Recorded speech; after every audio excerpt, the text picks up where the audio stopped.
A widowed millionaire lived surrounded by luxury, but was a prisoner to the pain of seeing his triplet daughters confined to wheelchairs.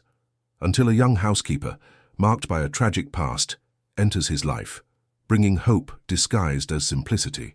Using circus secrets and a courage no one expected, she does what the doctors said was impossible. And when the girls walk again, what is reborn is not just movement, it is the love that restores meaning to the entire family. Eleanor Vance watched the rain fall through the fogged-up window of the bus that cut along the embankment. The London sky wept along with her, as if sharing her pain. At 25, the young acrobat who had once drawn applause from the audiences of the Starlight Circus now carried only a worn-out backpack with her last belongings. The fire that had destroyed the colorful Big Top 3 months ago had taken not only her family's livelihood but also her parents, Arthur and Carmen, masters of the circus arts for generations. The bus stopped at the final stop, and the driver announced that everyone had to get off. Eleanor grabbed her backpack and walked aimlessly along the wet pavements of the South Bank. Her honey-colored eyes, once full of life, now seemed dull. The muscles toned by years of acrobatics were still there, but without purpose. In the world outside the circus ring, her skills seemed useless. For the past few weeks, Eleanor had slept in makeshift shelters and taken temporary jobs that barely paid for a sandwich. Waitress, leaflet distributor, one-day cleaner. The insurance money had been consumed by the funeral and the debts left behind. Now, with no fixed address and only £72 in her pocket, she entered a bakery to shelter from the rain and buy a coffee. On the wall of the establishment, a small notice board displayed various advertisements. Among them, a piece of paper caught her eye. Live-in housekeeper wanted for a residence in Richmond. Full-time position with accommodation. Experience with children will be a plus. Excellent salary. Contact 00766. Eleanor jotted down the number on a napkin. She had no formal experience as a housekeeper, but she had grown up looking after her younger cousins at the circus. Besides, the part about accommodation was everything she needed at the moment. Without much hope, but with nothing to lose, she called from a public payphone as soon as the rain let up. A male voice, deep and direct, answered, "The Sterling residence." "Good morning, I'm calling about the advertisement for a housekeeper," Eleanor said, trying to sound professional. "Yes, the position is still available," the man replied. "Can you come for an interview this afternoon at 4 p.m? Eleanor swallowed hard. She hadn't expected such a quick response. "Yes, I can. What's the address?" After writing down the location in an upscale gated community in Richmond, Eleanor hung up the phone with a strange feeling in her stomach. She sorted through her least worn clothes inside her backpack and walked to the bus stop. 2 hours and 3 buses later, she stood before an imposing electronic gate. She announced herself through the intercom, and the gate opened silently. A path of polished stones, flanked by an impeccable garden, led to a mansion of contemporary architecture, all glass, concrete, and fine wood. The building had a privileged view of the River Thames. The front door was opened by a man of about 40, tall with broad shoulders, brown hair with a few grey strands at the temples, and tired green eyes. He wore a well-cut navy blue suit without a tie and had a gold watch on his left wrist. "Miss Vance, I'm Richard Sterling. Please come in." Eleanor immediately felt out of place in that environment. The marble floor reflected the light streaming in through the enormous windows. The decor was minimalist and elegant, with designer pieces and contemporary art on the walls. Richard led her to a living room and indicated a white leather sofa. "Would you like some coffee, water?" he offered. "Water, please," Eleanor replied, trying to hide her nervousness. As he walked away, Eleanor noticed some photos in silver frames on a sideboard. Richard appeared smiling next to a beautiful woman with long, dark hair. In other photos, 3 identical girls, about 7 years old, with the same dark hair as the woman, but with their father's green eyes. Richard returned with the water and sat in an armchair opposite Eleanor. "So, Miss Vance, tell me a little about your experience." Eleanor took a deep breath. There was no way to hide her story. "Mr. Sterling, I'll be honest. I don't have formal experience as a housekeeper. I grew up in a circus, the Starlight Circus. I was an acrobat, but the circus, it doesn't exist anymore. It doesn't? I lost everything 3 months ago, including my parents." She paused, controlling her emotion. "I know how to cook, clean, and organize. I've taken care of children my whole life at the circus. I'm disciplined, organized, and a quick learner, and right now I really need this job." Richard watched her for a few seconds in silence. His green eyes seemed to assess every detail of the young woman before him. "A circus acrobat," he repeated thoughtfully. "Interesting. Our last employee left without notice, and I need someone who can start immediately. The house is large, but we have a cleaning crew that comes twice a week. Your main responsibility would be my daughters, the triplets Mary, Claire, and Laura." His face suddenly grew more serious. "Before we continue, I need you to understand the situation. My daughters have a special condition. 3 years ago, we were in a helicopter crash. My wife Anne didn't survive." Eleanor felt a lump in her throat. "The girls survived, but the physical and psychological trauma was severe. They developed disuse muscle atrophy. They can barely walk without assistance. The doctors say it's unlikely they will ever regain normal mobility." Richard stood up and walked to the window, looking out at the horizon. "They have sessions with Dr. Regina Finch, a physiotherapist, 3 times a week. The rest of the time, they need someone to help them with basic activities: dressing, eating, moving around the house, assisting with their lessons. It's not an easy job, Miss Vance." Eleanor nodded, understanding the gravity of the situation. "May I meet them?" she asked. Richard seemed surprised by the request but agreed with a nod.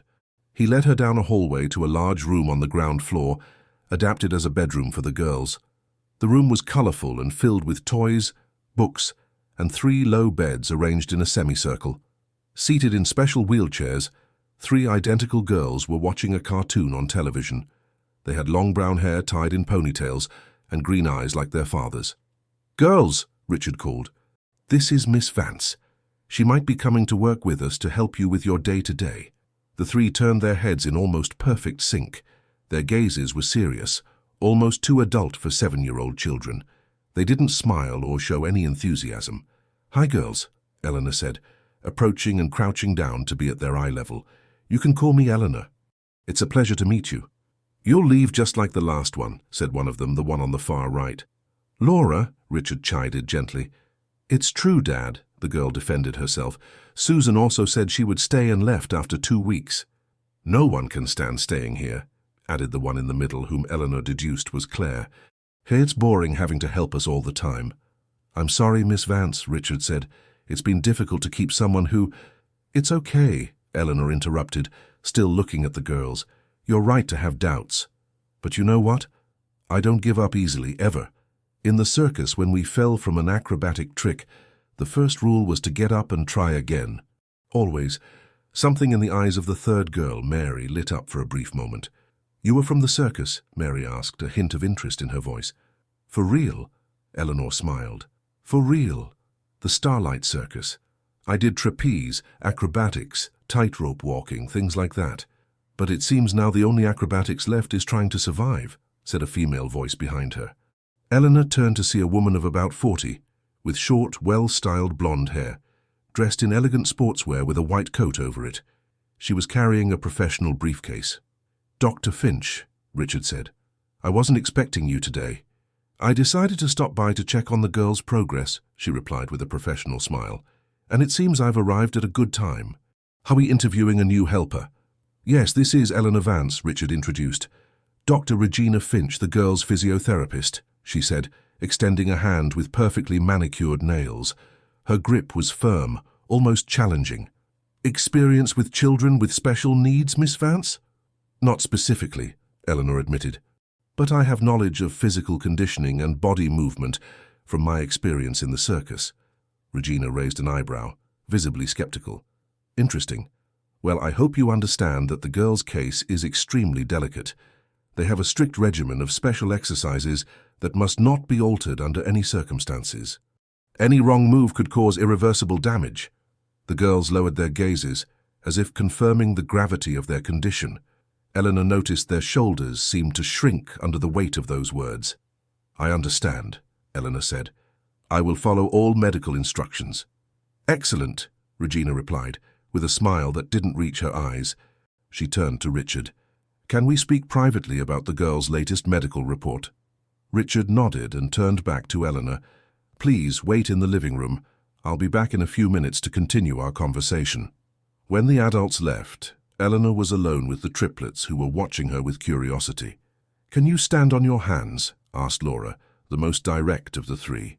Eleanor smiled, and without hesitation performed a perfect handstand right there in the middle of the room. She held the position for several seconds with absolute control before returning to a standing position in a fluid movement. The three girls watched her, now with wide eyes. For a brief moment, Eleanor saw something that seemed to have been gone for a long time in their green eyes, a spark of childish joy. "What else can you do?" asked Mary, the quietest, her tone almost hopeful. "Lots of things," Eleanor replied. "Acrobatics, juggling, balancing on objects, basic contortion. I can teach you some easy things if you like." "Doctor, Finch doesn't let us do anything," said Claire, the middle one, despondently. "She says our muscles are too weak and could tear if we try too hard." Eleanor sensed something strange in the girl's words, but before she could respond, Richard returned to the room. Regina followed him, casting a piercing glance at Eleanor.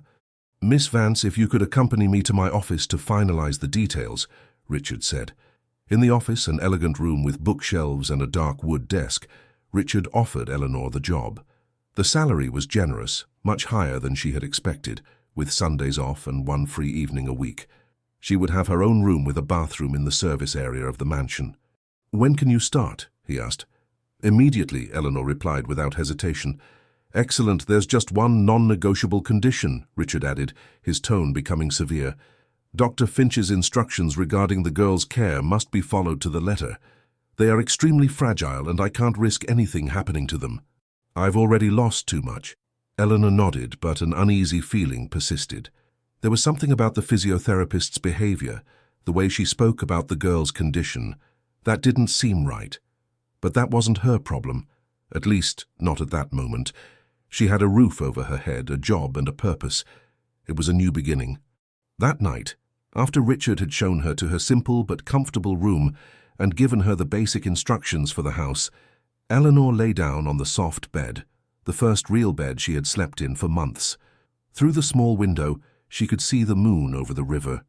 "Mom, Dad," she whispered to the starry sky, "I think I've found a new place. It's not a colorful big top.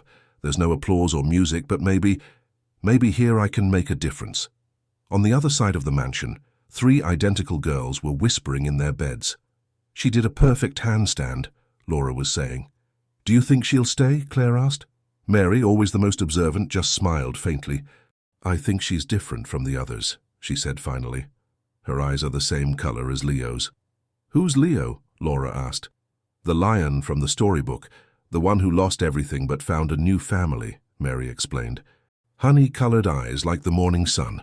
The three fell asleep thinking about the new housekeeper, who came from the circus and did handstands as if it were the most natural thing in the world.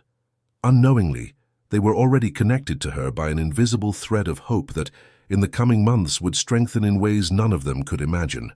The first rays of sun were entering through the window when Eleanor woke up. For a moment, she was disoriented in the unfamiliar room until the events of the previous day came back to her. She got up quickly, took a shower, and dressed in the uniform Richard had provided. Navy blue trousers and a white t-shirt with the Sterling residence discreetly embroidered on the pocket. In the kitchen, she found a middle-aged woman, short and with a friendly face, who introduced herself as Mrs. Gable, the cook who came daily to prepare the meals. "Good morning, dear. You must be the new one Mr. Sterling hired. Welcome. Coffee?" Eleanor accepted with a smile. While eating the warm bread with butter, Mrs. Gable explained the house routine. "Mr. Sterling leaves early, before 7. He has a tech company in the city center. The girls wake up around 8.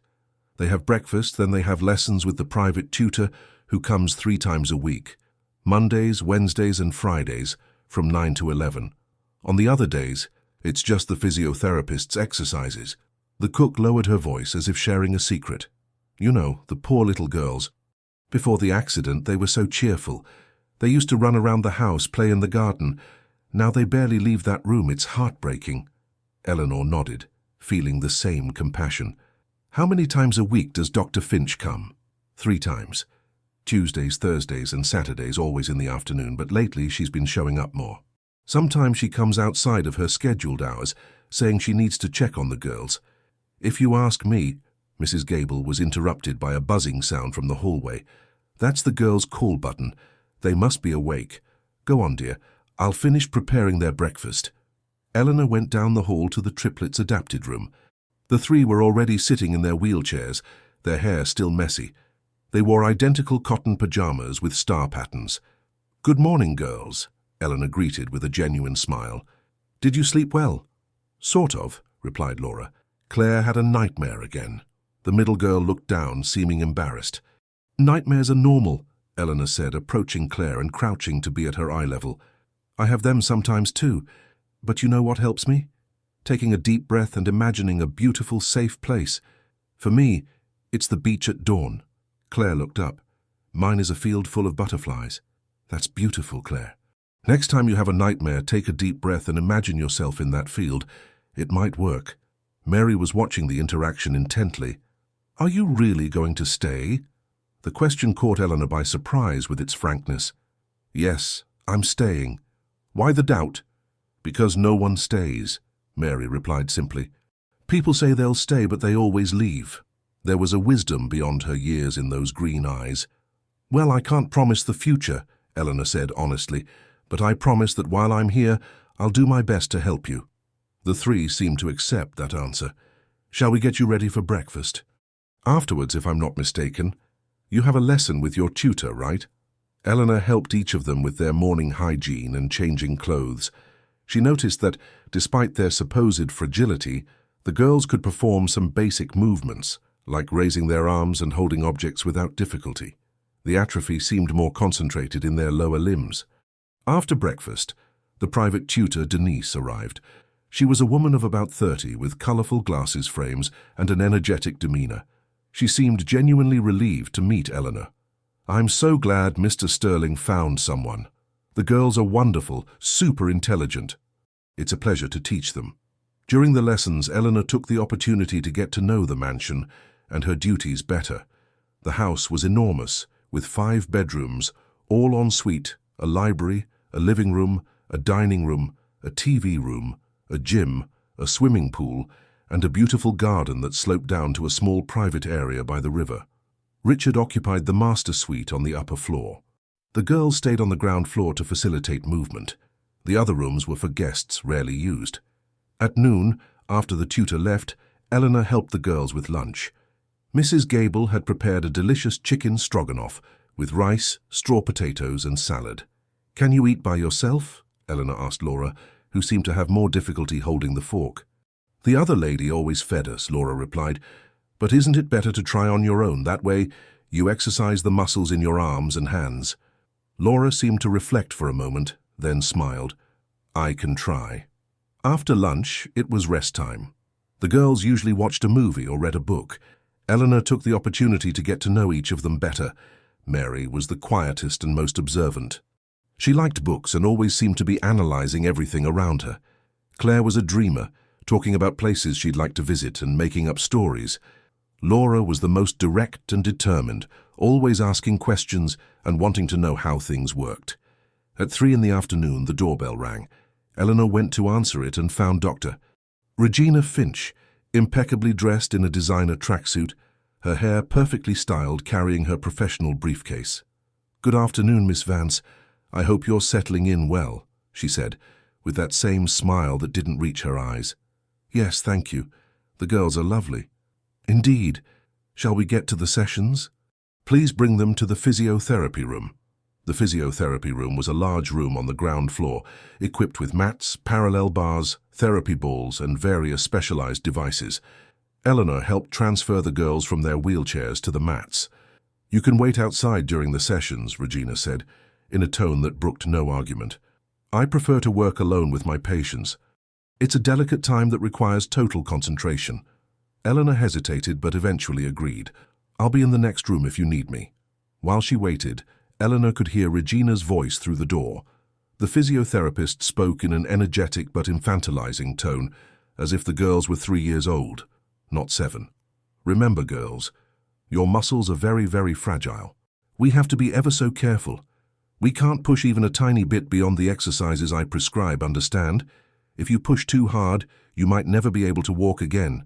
It's a huge responsibility." Eleanor frowned. That tone seemed almost intimidating. The session lasted an hour. When it was over, Eleanor went in to help the girls back into their chairs. She noticed that the exercises didn't seem to have progressed at all. They were very basic, repetitive movements that anyone with muscle atrophy should overcome after a few weeks of treatment. "How was the session?" Eleanor asked as she took the girls back to the living room. "Same as all the others," Laura replied with a despondent tone. "We just do the same movements over and over." "Doctor, Finch says it's what's best for us," Claire added without conviction. "How long have you been doing physiotherapy?" "Since the accident," Mary replied. "Almost 3 years. 3 years doing the same basic exercises." Something didn't seem right to Eleanor, but she kept her suspicions to herself. After settling the girls in the living room, Eleanor returned to the kitchen to prepare a snack. Regina was still there, apparently waiting. She was on the phone, speaking in a low voice. "Yes, the sessions are continuing as planned. No significant progress, of course. Yes, he's still completely wrapped up in his work, barely sees the girls. The new housekeeper won't be a problem." Noticing Eleanor's presence, Regina quickly ended the call. "Ah, Miss Vance. I was just updating the clinic on the girls' progress." "I see. And what's the prognosis? Is there any chance of improvement?" Regina hesitated for a second, as if choosing her words carefully. "Their condition is extremely delicate. The neurological and muscular trauma was severe. Maintaining their current stability is already a victory. We shouldn't create unrealistic expectations that would only lead to frustration. But children have an incredible capacity for recovery, don't they? Their bodies are still developing." Regina's smile became tense. "Miss Vance, I appreciate your optimism, but I must remind you that I am the expert here. I've worked in rehabilitation for 20 years and have a doctorate in neurological physiotherapy. The girls need a very specific and controlled regimen. Any deviation from this protocol could cause irreversible damage." Eleanor nodded, but something inside her remained suspicious. "Of course, Dr. Finch, I'm just trying to understand better so I can help them properly." Regina checked her watch. "Oh, look at the time. I have another appointment. Before I go, I want to make one thing clear. The girls are not to perform any physical activity beyond the exercises I prescribe. No active play, no exertion, nothing that could overload their muscles. Are we clear?" "Perfectly," Eleanor replied. When Regina left, Eleanor prepared the girls' snack, sandwiches and orange juice. As they ate, she noticed how disheartened they seemed after the session. "Do you like Dr. Finch?" she asked casually. The three looked at each other, as if silently deciding what to answer. "She takes care of us," said Mary diplomatically. "But she always says we won't get better," Claire added. "And that our muscles will tear if we try to do normal things," Laura finished. "I see," Eleanor said thoughtfully. "And do you believe that?" Again they looked at each other. "The doctors at the hospital said the same thing," Mary replied, "that we'd probably never walk normally again." "But we used to be able to take a few steps," said Claire. "It's harder now," Laura concluded. "We get very tired." Eleanor sat with them, thinking about how to approach the subject without directly challenging the physiotherapist's authority. "You know, in the circus, we had a saying, 'The body goes where the mind allows.' It means that often, we are the ones who create our own limits. But our muscles are really weak," Laura argued. "It's not just in our heads." "Yes, of course they are. I'm not saying they aren't, but maybe they can get stronger than you imagine." Before they could continue the conversation, the doorbell rang again. Eleanor went to answer and was surprised to see Dr. Finch back. "I forgot my briefcase," she explained, pointing to the professional bag she had left on a chair in the living room. As Regina picked up the briefcase, her eyes fell on Richard Sterling, who had just arrived home from work. It was earlier than usual. "Richard, what a pleasant surprise to see you at this hour," Regina exclaimed, with a radiant smile that completely transformed her face. "Hello, Regina," he replied with a tired smile. "I managed to leave early today. How are the girls?" "Stable. Maintaining their condition. We did some good exercises today." Eleanor observed how Regina's body language changed completely in Richard's presence. Her posture became more upright, her smile wider, her voice softer. It was obvious the physiotherapist had more than a professional interest in the girl's father. "Richard, I was thinking," Regina continued, lightly touching his arm, "perhaps we could discuss some new therapeutic approaches for the girls. There's an excellent new restaurant that just opened in Mayfair. We could have dinner there one of these days and talk about it. Richard seemed not to notice the intention behind the invitation. Sure, we can arrange that. But right now I need to see the girls. It's been a while since I've been able to get home before dinner. He walked down the hall, leaving Regina with a slightly frustrated expression. When she noticed Eleanor watching her, she quickly composed herself. Until Thursday, Miss Vance, remember what we talked about. In the following weeks, Eleanor established a routine with the triplets. She took care of their hygiene, meals, assisted with their lessons with the tutor, and accompanied them during their physiotherapy sessions. Although Regina always insisted she wait outside during the exercises. The young ex-acrobat observed worrying patterns. The sessions never evolved. They were always the same basic movements. Regina constantly reinforced the idea of the girls' extreme fragility, almost frightening them when they tried to make any movement not prescribed by her. And, more disturbingly, the physiotherapist clearly had a romantic interest in Richard, prolonging her visits, inventing pretexts to see him, and making advances whenever possible. One afternoon, about a month after her arrival, Eleanor was in the garden with the girls. It was a rare moment of beauty. The sun was setting over the river, painting the sky orange and pink. The triplets watched the spectacle from their chairs, strategically placed under the shade of a large oak tree. "Look at that cloud," exclaimed Claire, pointing. "It looks like a rabbit." "And that one looks like an elephant," said Laura. Mary remained quiet, looking at something beyond the clouds. Eleanor followed her gaze and saw a colourful ball stuck in the lower branches of the tree. "Whose ball is that?" Eleanor asked. "Ours," Mary replied. "It got stuck there on our last birthday. No one could get it down." The ball wasn't very high. For Eleanor, it would be a simple move to reach it. "Do you want me to get it for you?" The three nodded excitedly. It was the first time Eleanor had seen a genuine spark of anticipation in their eyes.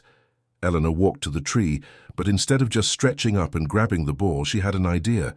"Mary, would you like to help get the ball?" The girl's eyes widened in surprise. "Me? But how? I can lift you. If you stand on my shoulders, you'll be able to reach it." "But Dr. Finch said—" "Dr. Finch isn't here right now," Laura interrupted, with a touch of rebellion in her voice. "And it's our ball." Mary hesitated, torn between fear and desire. Finally, she nodded. "I want to try." Eleanor approached and carefully, but without treating Mary as if she were made of glass, helped her stand up from the chair. The girl leaned on her, her legs trembling slightly from the unaccustomed effort. "Are you feeling any pain?" Eleanor asked, attentive. "No," Mary replied, surprised. "Just tired. That's normal. Your muscles aren't used to it. If you feel any pain, tell me immediately and we'll stop, okay?" Mary nodded. Eleanor showed her how to lean on her shoulders as she bent down. "Now I'm going to lift you slowly. Keep leaning on me. Take a deep breath." With smooth but steady movements, Eleanor lifted Mary onto her shoulders, holding her legs firmly. The girl gasped, not from pain, but from surprise at being so high up. "Can you reach the ball?" Eleanor asked. Mary stretched her arm, almost touching the ball. "Just a little more?" Eleanor took 2 careful steps forward, and Mary was finally able to reach the colourful ball, grabbing it with both hands. "I got it!" she exclaimed, with a joy Eleanor had never heard in her voice before. Claire and Laura applauded enthusiastically from their chairs. Eleanor carefully lowered herself and helped Mary back to the ground. The girl stood for a few seconds, still holding the ball, before showing signs of fatigue. Eleanor helped her back into her chair. "You did it!" Eleanor exclaimed, genuinely proud. "I stood on your shoulders," Mary said, still marveling at the feat, "and it didn't hurt at all." "I want to try too," declared Laura. "Me too," echoed Claire. Eleanor looked at the three of them, seeing a flame of hope that wasn't there before. Something had changed in that simple moment. An invisible barrier had been broken. "Tomorrow," Eleanor promised. "Tomorrow we can try something different. For today we've done enough." That night, lying in her bed, Eleanor reflected on what had happened. The girls had the potential for so much more than Regina allowed. They weren't as fragile as the physiotherapist insisted. The problem seemed to be more a lack of stimulation and the constant fear instilled in them than a real physical limitation. An idea began to form in her mind. What if she used her knowledge of acrobatics to create exercises disguised as games? Movements that would gradually strengthen the triplets' leg muscles, increase their endurance, improve their balance, all under the guise of fun games? It would be risky, certainly. Regina would be furious if she found out. Richard could fire her instantly. But seeing the joy on Mary's face when she reached the ball, Eleanor knew she had to try. Those girls deserved a real chance at recovery, and something told her that Regina was not really interested in providing that. On the other side of the mansion, the triplets were talking excitedly, sharing the ball that had remained unreachable for so long. "I stood on her shoulders," Mary repeated, still in awe. "Tomorrow it's my turn," said Laura.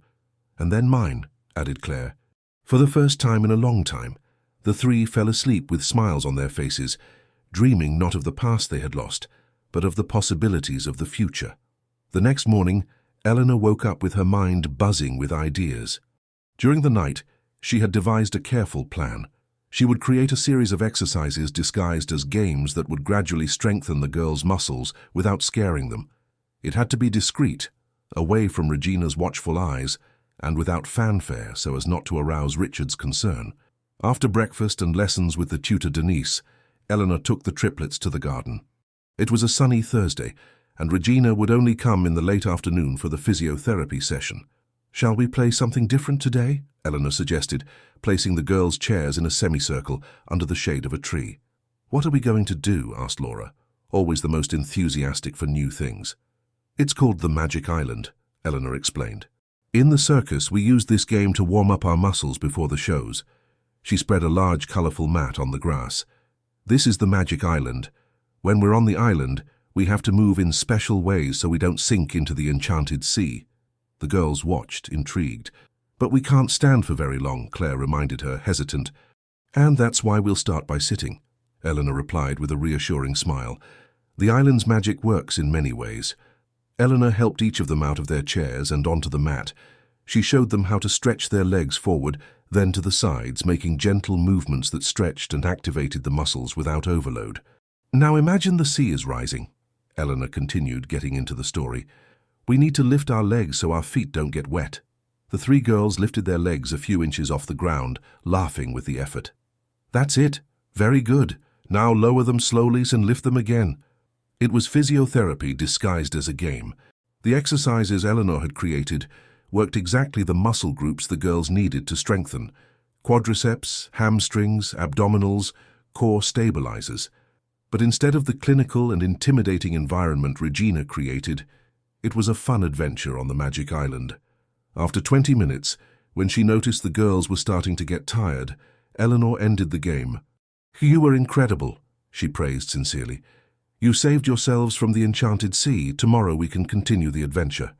"That was much more fun than Dr. Finch's exercises," Laura commented, as Eleanor helped her back into her chair. "They're different kinds of exercises," Eleanor replied, careful not to completely dismiss the physiotherapist. "Both are important." But Eleanor knew that Regina's exercises were insufficient.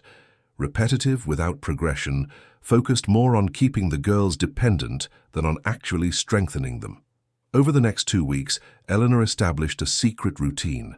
On the days Regina didn't come, she dedicated 30 minutes in the morning and 30 in the afternoon to the games with the triplets. Each day she increased the intensity slightly, but always disguised it as a fun story. The Enchanted Circus, where the girls pretended to be circus performers doing balancing movements while seated. The Expedition to the Volcano, where they had to climb sitting, pushing themselves with their legs to reach the top. The Dancing Mermaids, where they moved their legs in the shallow water of the pool, using the natural resistance of the water to strengthen their muscles without overload. To avoid suspicion, Eleanor was extremely careful with the timing, never doing the exercises when there was a risk of Regina showing up unexpectedly. The girls became accomplices, instinctively understanding that this was their secret adventure. That Sunday, Eleanor had the day off. She decided to walk along the south bank, reliving memories of the time she performed with the circus by the river. She found a group of street performers doing acrobatics and stopped to watch, feeling that familiar pang of nostalgia. One of the acrobats recognized her. "Eleanor from the Starlight Circus, is that really you?" It was Theo, a juggler who occasionally worked with her family's circus. "Theo, it's so good to see you." They talked for a few minutes, Eleanor briefly telling him about the fire and her new life as a housekeeper. "A housekeeper? An artist of your caliber?" Theo was astonished. "You should be teaching, Eleanor. There are circus schools that would pay well for someone with your experience. Maybe one day, she replied thoughtfully. But for now, I'm doing something important where I am. When she returned to the mansion that evening, Eleanor found Richard sitting alone on the veranda, looking out at the river. It was rare to see him at home on a Sunday night. "Good evening, Mr. Sterling," she greeted him. "Did you enjoy your day?" Richard smiled slightly, his tired eyes gaining a little life. "Actually, yes. I spent the day with the girls. We watched movies, played board games." "That's wonderful," Eleanor said sincerely. "You know, Miss Vance, please call me Eleanor." "Eleanor," he corrected himself. "You know, I've noticed a difference in the girls these past few weeks. They seem more animated, less resigned." Eleanor's heart quickened. Had he discovered the secret exercises? "I think they're adapting well to the routine," she replied cautiously. "It's more than that," Richard insisted. "Today during dinner, Claire told me an elaborate story about dancing mermaids. Mary talked about a magic island, and Laura asked me if she could one day visit a real circus." Eleanor felt both proud and worried. The girls were more talkative, imaginative, happier, but they were also revealing, without realizing it, their secret activities. "Children have incredible imaginations," Eleanor commented, trying to sound casual. "Yes, they do," Richard agreed, looking directly at her. "Imaginations that sometimes need to be fed by the right people." There was something in his gaze that suggested he knew more than he was letting on, but he didn't seem angry. On the contrary, he seemed grateful. "The important thing is that they're happy, Mr. Sterling." "Richard," he corrected. "Please call me Richard."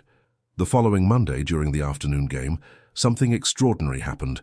They were on the 6th day of the Explorers Challenge, where each day the girls traveled to a different place and faced imaginary obstacles that required specific movements. "Today we're in the Amazon rainforest," announced Eleanor, who had scattered cushions across the living room floor, creating a path. "We need to cross the river by jumping on the stones." The stones, of course, were the cushions. The girls were sitting on the floor, and the crossing consisted of moving by using their hands and arms to propel their bodies, dragging their legs. Mary, always the most cautious, watched Laura complete the course with growing enthusiasm. Claire was already halfway through. "Come on, Mary, your turn," Eleanor encouraged. Mary hesitated, then began to move. She reached the first cushion, then the second. At the third, she stopped, took a deep breath, and to everyone's astonishment, including her own, she placed her hands on the floor, lifted her body, and got onto her knees. "Mary!" exclaimed Claire, gaping. The girl, surprised by her own achievement, lost her balance and sat down again, but her face was glowing with excitement. "I got on my knees," she said in disbelief. "By myself." "You did it." Eleanor didn't hide her pride. "That was amazing, Mary." "I want to try too," declared Laura, ever competitive. "Me too," echoed Claire. For the next few minutes, the three of them tried to repeat Mary's feat. Claire managed to get on her knees for a few seconds. Laura, determined, not only got on her knees but also tried to lift one leg, almost managing to stand with support from the cushion. "Careful, Laura," Eleanor warned, concerned about the excess enthusiasm. "Let's take it slow, no rush." "But I almost stood up," the girl protested, her eyes shining with excitement. "And that's incredible. But our muscles need time to get stronger." "It's like in the circus. No one starts with difficult acrobatics. First we strengthen the body, then we try more complex movements." The girls seemed to understand the reasoning, but the ice had been broken. They had discovered that their bodies were capable of more than they believed. The seed of hope, planted by Eleanor weeks ago, was beginning to blossom. That night, as she helped the girls get ready for bed, Eleanor realized how much they were progressing. It wasn't just the physical aspect, although the muscles in their legs already showed more tone. It was mainly psychological. The constant fear of breaking no longer dominated their thoughts. "Eleanor!" Mary called as the young woman braided her hair for bed. "Do you think we'll ever be able to walk again?" The question caught Eleanor by surprise. It was the first time one of the girls had expressed this hope out loud. "I believe so," she answered sincerely. "Your bodies are strong and are responding well to the exercises, but the most important thing is that you believe it too." "Dr. Finch says no," commented Claire from the next bed. "She always says our muscles are too damaged." "Doctors and physiotherapists are sometimes cautious," Eleanor explained, choosing her words carefully. They don't want to create expectations that could lead to disappointment. But the human body is amazing, especially in children. It can recover in ways that surprise even the experts. Like in the circus? Laura asked. Exactly like in the circus. When I started on the trapeze, I fell countless times. I got hurt, I was scared. But I kept trying and my body got stronger. My reflexes faster. It's a matter of persistence and believing. The three girls reflected on those words as Eleanor finished getting them ready for bed. "Good night, my explorers," Eleanor said, turning off the light. "Good night, Eleanor," they replied in unison. On Tuesday, Regina arrived for the physiotherapy session promptly at 3 in the afternoon. As Eleanor helped transfer the girls to the exercise room, she noticed that the physiotherapist seemed especially attentive, observing every movement with critical eyes. "I noticed something different about the girls today," Regina commented as she organized the equipment. "They seem more energetic." "They must be sleeping better," Eleanor replied casually. "I've been making them chamomile tea before bed." Regina raised a perfectly shaped eyebrow. "Chamomile tea doesn't strengthen atrophied muscles, Miss Vance." Eleanor maintained her composure, holding the physiotherapist's gaze. "Of course not. But a good night's sleep helps with general disposition." Regina murmured, not looking convinced. "Wait outside the room as usual."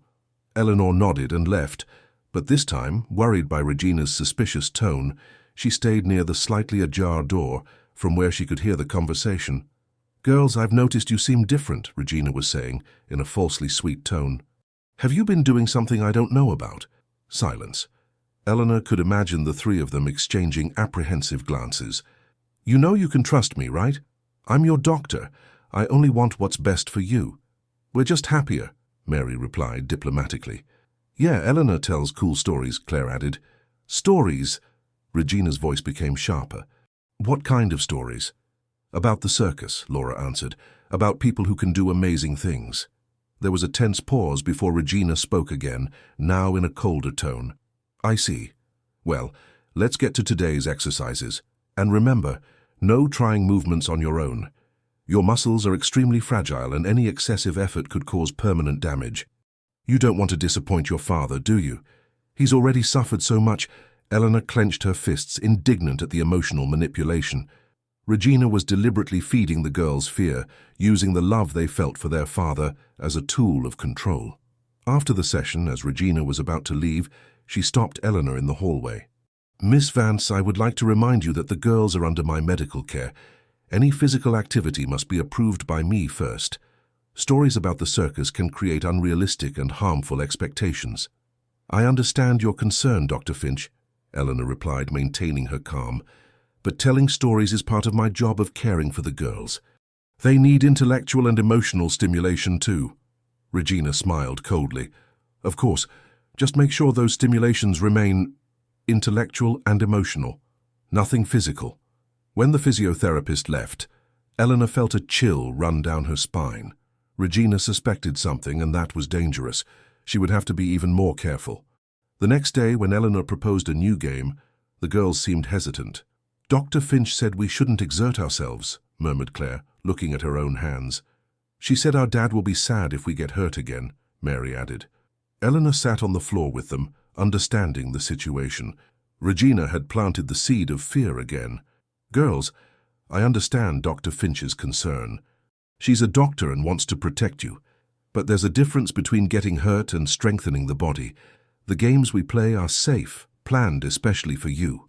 "But what if she's right?" asked Mary, the ever-cautious one. "What if our muscles really do tear?" Eleanor thought carefully before answering. "In the circus we had a motto, safety first, but never let fear stop progress. Every artist knows their limits and works to expand them gradually with care. That's how we all learned our skills." She paused, seeing the girls reflecting on her words.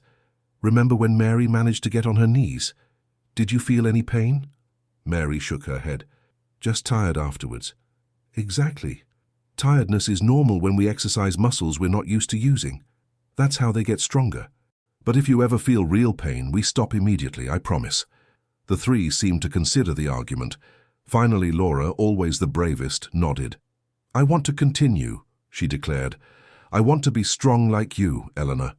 Claire looked at her sister, then at Eleanor. I want to, too. Mary still seemed unsure. What if Dr. Finch finds out? That's a valid concern, Eleanor acknowledged. That's why our games are our special secret, not because we're doing anything wrong, but because we want to surprise everyone when you're stronger. The explanation seemed to work. The girls agreed to continue, but Eleanor decided to be extra cautious, reducing the intensity of the exercises on the days Regina was scheduled to come. In the following weeks, the progress continued. The games evolved to include short periods where the girls would stay on their knees, supported by cushions or Eleanor. Their muscles visibly gained strength, and most importantly, their confidence grew. Richard, absorbed in his work, was rarely home, but when he was, he noticed the subtle changes in his daughters. They seem happier, he commented one evening as Eleanor served dinner. More talkative. They're wonderful children, Eleanor replied with a smile. Intelligent, creative. You know, before they were like that, full of life, always inventing games. Anne, my wife, used to say she needed 3 pairs of eyes to keep up with them. There was a mix of pain and nostalgia in his voice that touched Eleanor deeply. They told me about the ball in the tree, Richard continued, how you helped Mary get it. Eleanor felt a chill. It was the first time Richard had directly mentioned one of the activities she did with the girls. Was this a reprimand? It was a simple thing, she explained, choosing her words carefully. Mary wanted to try, and I just supported her. Richard nodded thoughtfully. Regina would be furious if she knew. Probably, Eleanor admitted, deciding to be honest. But I didn't put Mary at risk. I was holding her the whole time. To her surprise, Richard smiled slightly. You know, sometimes I wonder if Regina isn't overly cautious. 3 years of treatment and the girls seem to be at the exact same point, or worse. Have you, Richard, ever considered a second medical opinion? The question hung in the air for a few seconds. Richard seemed to be considering something he had never thought of before. Actually, no, he admitted.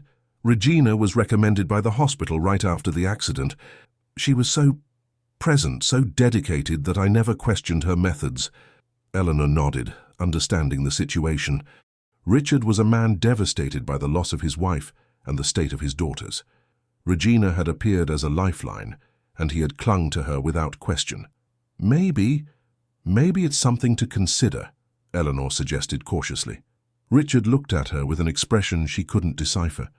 Maybe it is, he replied, before changing the subject. The following week, during a particularly successful session of the astronaut adventure, where the girls had to make movements simulating zero gravity, something extraordinary happened. Laura, always the most daring, not only got on her knees, but, leaning on the coffee table, managed to stand for a few seconds before sitting back down. I stood up, she exclaimed, her eyes wide with surprise and joy. Did you see? I stood up. We saw, Eleanor replied, holding back her emotion. That was incredible, Laura. Claire and Mary applauded, excited. I want to try again, Laura said, determined. Me too, declared Claire. Me too, added Mary, quieter but just as decided. For the next hour, the 3 took turns trying to stand with support. Claire managed 5 seconds, Mary 3. Laura, the most persistent, even took a hesitant step before sitting back down. It was impressive progress. In 6 weeks of exercises disguised as games, the girls had advanced more than in 3 years of treatment with Regina. It wasn't just physical. It was the return of confidence, of joy, of the will to try. That night as the girls slept, Eleanor recorded the day's progress in her journal. She kept detailed notes of each session, each breakthrough, each new skill achieved. It was a precious record that proved the girls were not as irreversibly fragile as Regina insisted. The sound of a car in the driveway caught her attention. Through the window, she saw Richard arriving, accompanied by Regina. The two were talking animatedly as they walked to the door. The physiotherapist was elegantly dressed, as if they had been out to dinner. Eleanor felt a pang of something she didn't want to identify. She moved away from the window, closing her journal. Regina was clearly advancing her strategy of getting closer to Richard. The man, vulnerable in his grief and concern for his daughters, seemed not to notice. Or perhaps he was starting to give in. The situation was precarious. Regina already suspected her activities with the girls. If she discovered how much they had progressed, she could convince Richard that Eleanor was putting the triplets in danger. On the other hand, If the girls continued to progress at this rate, it would soon be impossible to hide their new abilities. Eleanor fell asleep with these worries, but with one certainty: she would not abandon the girls. They were finally getting their lives back, and she would do everything in her power to ensure they continued to advance, even if it meant risking her job. In a corner of the mansion, far from everyone's eyes, 3 small, identical figures moved in the darkness. The triplets had gotten out of their beds and were secretly practicing standing, leaning against the hallway walls. Their faces shone with a determination that had long been dormant. "We'll surprise Eleanor tomorrow," Laura whispered to her sisters. "She'll be so proud," Claire agreed. Mary just smiled, her green eyes reflecting the moonlight streaming through the windows. Inside them, a silent revolution was underway. The impossible was beginning to seem possible, and the future, for the first time in 3 years, looked bright. Eleanor's 8th week at the Sterling residence began with a surprise. On Monday morning, while preparing the triplets' breakfast, she heard a scream from their room. She ran immediately, fearing one of them had been hurt, and found a scene she would never forget. Laura was standing, leaning against the dresser, with a triumphant smile on her face.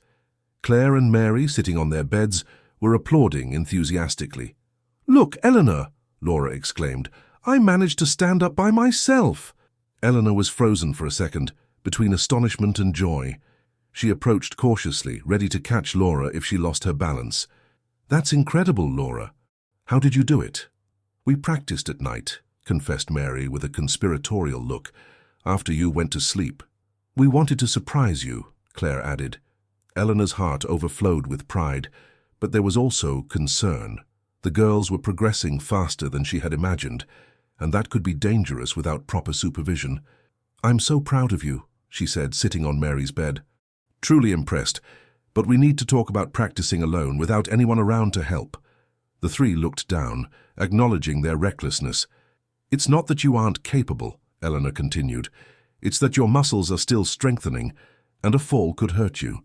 How about we make a deal? We can increase our exercises during the day, but at night you promise to rest properly. Rest is just as important as exercise for muscles to get strong." The girls agreed, and Laura asked for help to get back into bed. Although she could stand, she couldn't yet walk without support. "How about we start a new challenge today?" Eleanor suggested.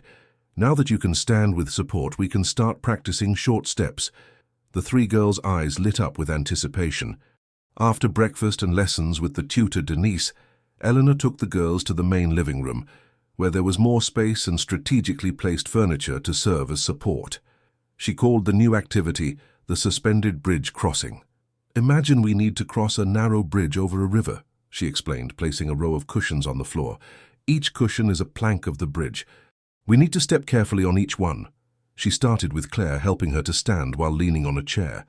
Then, holding her by the waist, she encouraged her to take a step onto the first cushion. "That's it. Perfect. Now the other foot on the next cushion." Claire, with intense concentration on her face, managed to take 3 steps before her legs felt weak. Eleanor quickly helped her to sit down. "That was amazing, Claire. 3 steps. Mary managed 2 steps, more hesitant but equally significant. Laura, always the most daring, took 5 steps, almost without Eleanor's support on the last ones. "I'm walking," she exclaimed, amazed. "I'm really walking." Tears blurred Eleanor's vision as she watched that miraculous moment. It was the result of weeks of patient work, of believing when everyone else had given up. "Yes, you are," Eleanor confirmed, her voice thick with emotion. "All of you are progressing wonderfully." During lunch, the triplets could barely contain their excitement. "When can we show Dad?" asked Claire as Eleanor served dessert. "I think we should wait a little longer," Eleanor replied cautiously. "Let's practice more, gain more strength and confidence. That way, when we show him, it will be an even bigger surprise." "And Dr. Finch?" questioned Mary, always mindful of potential obstacles. Eleanor hesitated. This was the question that worried her. Regina would certainly not be happy to discover the girls' progress. In fact, she would probably be furious and could convince Richard that Eleanor was putting them at risk. "Let's keep our secret for now," Eleanor decided. "Like a circus performance we're preparing. When it's perfect, we'll have the grand reveal." The girls agreed, excited by the idea of the surprise performance. The next afternoon, Regina arrived for her regular physiotherapy session. As soon as she entered, Eleanor noticed something was different. The physiotherapist seemed more tense than usual, her eyes scanning every detail of the room as if looking for evidence of something suspicious. "Good afternoon, Dr. Finch," Eleanor greeted, maintaining her composure. "Miss Vance," Regina replied curtly, placing her briefcase on the table. "I noticed the girls' wheelchairs are in different positions. Did someone move them?" Eleanor's heart raced, but she kept her expression neutral. "I rearranged the room for art class yesterday. The girls painted watercolors." Regina narrowed her eyes, not looking entirely convinced. "I see. Where are they now?" "In the TV room." "I'll get them." As Eleanor walked away, she felt Regina's piercing gaze on her back. The physiotherapist was clearly suspicious of something. During the session, Regina was even more emphatic than usual in reinforcing the girls' extreme fragility. Eleanor, watching from the slightly ajar door, noticed how she repeatedly mentioned the irreversible dangers of any effort not supervised by her. "Remember, girls, any improper physical activity can cause permanent damage," Regina said, while performing the same basic exercises as always. "Your muscles are like very thin threads that can snap easily." Eleanor recognized the strategy. Regina was trying to reinforce fear in the girls, discouraging them from trying anything new. It was a form of psychological control, keeping them dependent and submissive. After the session, as Regina was putting away her equipment, Laura let something slip that made Eleanor's blood run cold. "Dr. Finch, why don't we do different exercises? Eleanor's are more fun." A heavy silence fell over the room. Regina turned slowly, her gaze shifting from Laura to Eleanor, who had just entered to help the girls. "Eleanor's exercises," Regina repeated, with an artificial sweetness in her voice. "What exercises would those be, dear?"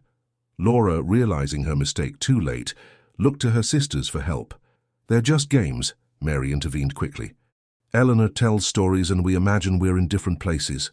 "Stories," Regina repeated, still maintaining the sweet tone but with a dangerous glint in her eyes.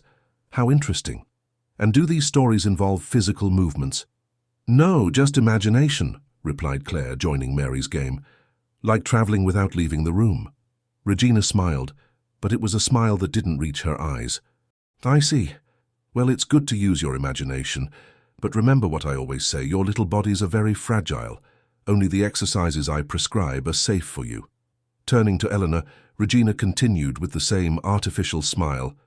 "Miss Vance, I'd like a word in private, if you don't mind." In the hallway, out of the girls' earshot, Regina completely dropped the friendly facade.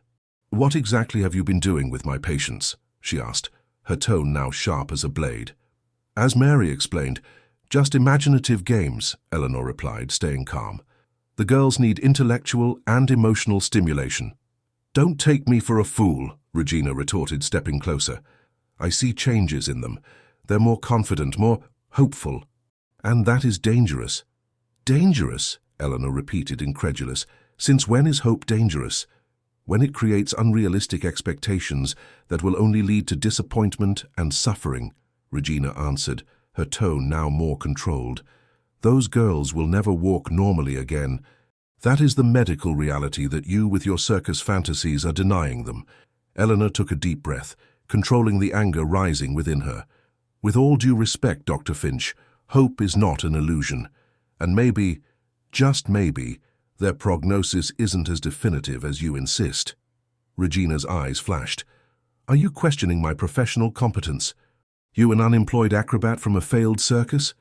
The insult hit Eleanor like a blow, but she held her ground.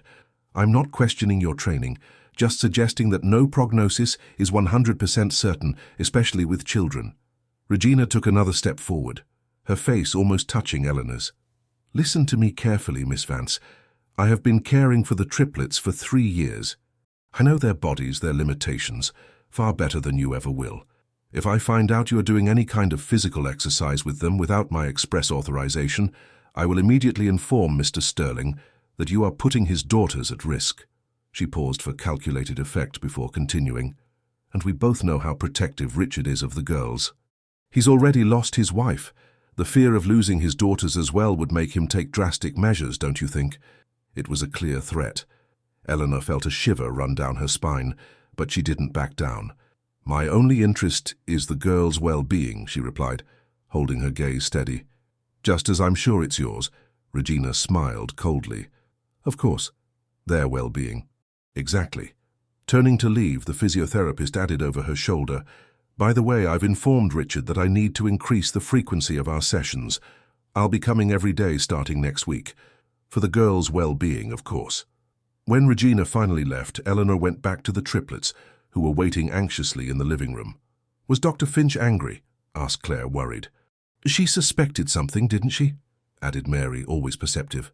Are we going to have to stop our games? Laura looked on the verge of tears. Eleanor sat with them, thinking carefully about how to respond. Dr. Finch is concerned, she finally explained. In her own way, she believes she's protecting you, but no, we're not going to stop our games. We'll just need to be more discreet. She said she's coming every day, Laura commented, disheartened. Yes, it will be more difficult, but you know what we did in the circus when we had an obstacle? We found a creative way to overcome it. The girls seemed to brighten at this prospect. How are we going to do that? Asked Claire, intrigued. Eleanor thought for a moment. We'll have to adapt. Maybe shorter but more frequent exercises, maybe at different times, and we'll need to be very, very careful not to leave any clues. Like spies. Laura's eyes lit up. Exactly like spies, Eleanor confirmed, smiling, on a top-secret mission. Over the next few days, Eleanor completely reorganized their strategy. The exercises, which previously lasted 30 minutes at a time, were reduced to 10-minute sessions several times a day. She created codes with the girls to indicate when it was safe to practice. Story time meant they would do strengthening exercises. Special adventure indicated balance training. Secret mission was for practicing steps. Regina, as promised, started showing up daily, always at slightly different times, clearly trying to catch Eleanor in the act. But the ex-acrobat was shrewd and careful. She never left evidence of their activities, and the girls became experts at disguising their progress in front of the physiotherapist, pretending to have more difficulty than they really did. The progress continued, albeit at a slower pace. By the end of the 10th week, all three could take several steps with minimal support. Laura had even managed to cross the entire room, holding on only lightly to the furniture. One Sunday afternoon, Eleanor's weekly day off, Richard unexpectedly invited her for coffee on the veranda. It was rare for them to have moments alone, and Eleanor felt both nervous and curious. The girls are with Mrs. Gable, he explained, indicating a chair for Eleanor. She came in specially today to bake a cake for Claire, Mary, and Laura's birthday tomorrow. Eleanor nodded. She knew about the birthday, of course. The triplets would be turning 8, and she had already arranged special gifts, small journals with personalized covers for each of them, where they could record their progress and dreams. Richard poured coffee into delicate porcelain cups. He seemed nervous, choosing his words carefully. Eleanor, I've been seeing changes in my daughters since you arrived, he began, looking out at the river in the distance. They're happier, more alive. Eleanor felt her heart speed up. What was coming next? A reprimand? A dismissal? It's remarkable, Richard continued. I haven't seen them like this since before the accident. They're extraordinary children, Eleanor replied cautiously. Intelligent, brave. Yes, they are. Richard paused, taking a sip of coffee. Last night, while I was reading to them before bed, Mary asked me a question that made me think. She asked, Dad, would you be happy if we could walk again? Eleanor froze, her coffee cup suspended halfway to her lips. And what did you say? I said I'd be the happiest man in the world, of course, but what intrigued me was the question itself. Why would she ask that now, after so long? His eyes, an intense green like his daughter's, fixed on Eleanor. Is there something you want to tell me, Eleanor? The moment of truth had arrived. Eleanor considered lying, saying she had no idea, that perhaps it was just a childish wish resurfacing. But she couldn't.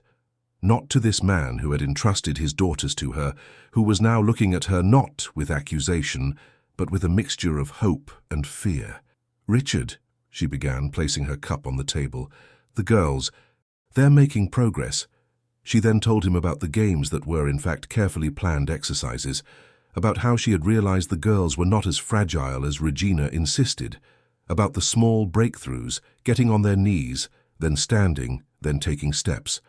Richard listened in silence, his face an unreadable mask. When Eleanor finished, a heavy silence fell between them. She expected an explosion of anger, an accusation of irresponsibility, perhaps even summary dismissal. Instead, Richard's voice came out low, restrained. "Why didn't you tell me sooner?" Eleanor took a deep breath. "Because I feared your reaction. Because it went against Dr. Finch's instructions. Because I wanted to be sure the progress was real and sustainable before raising your hopes." Richard nodded slowly, absorbing the information. "And Regina? Does she know?" "She suspects.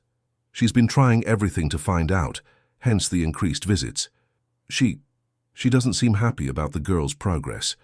"That doesn't make sense," Richard murmured, frowning.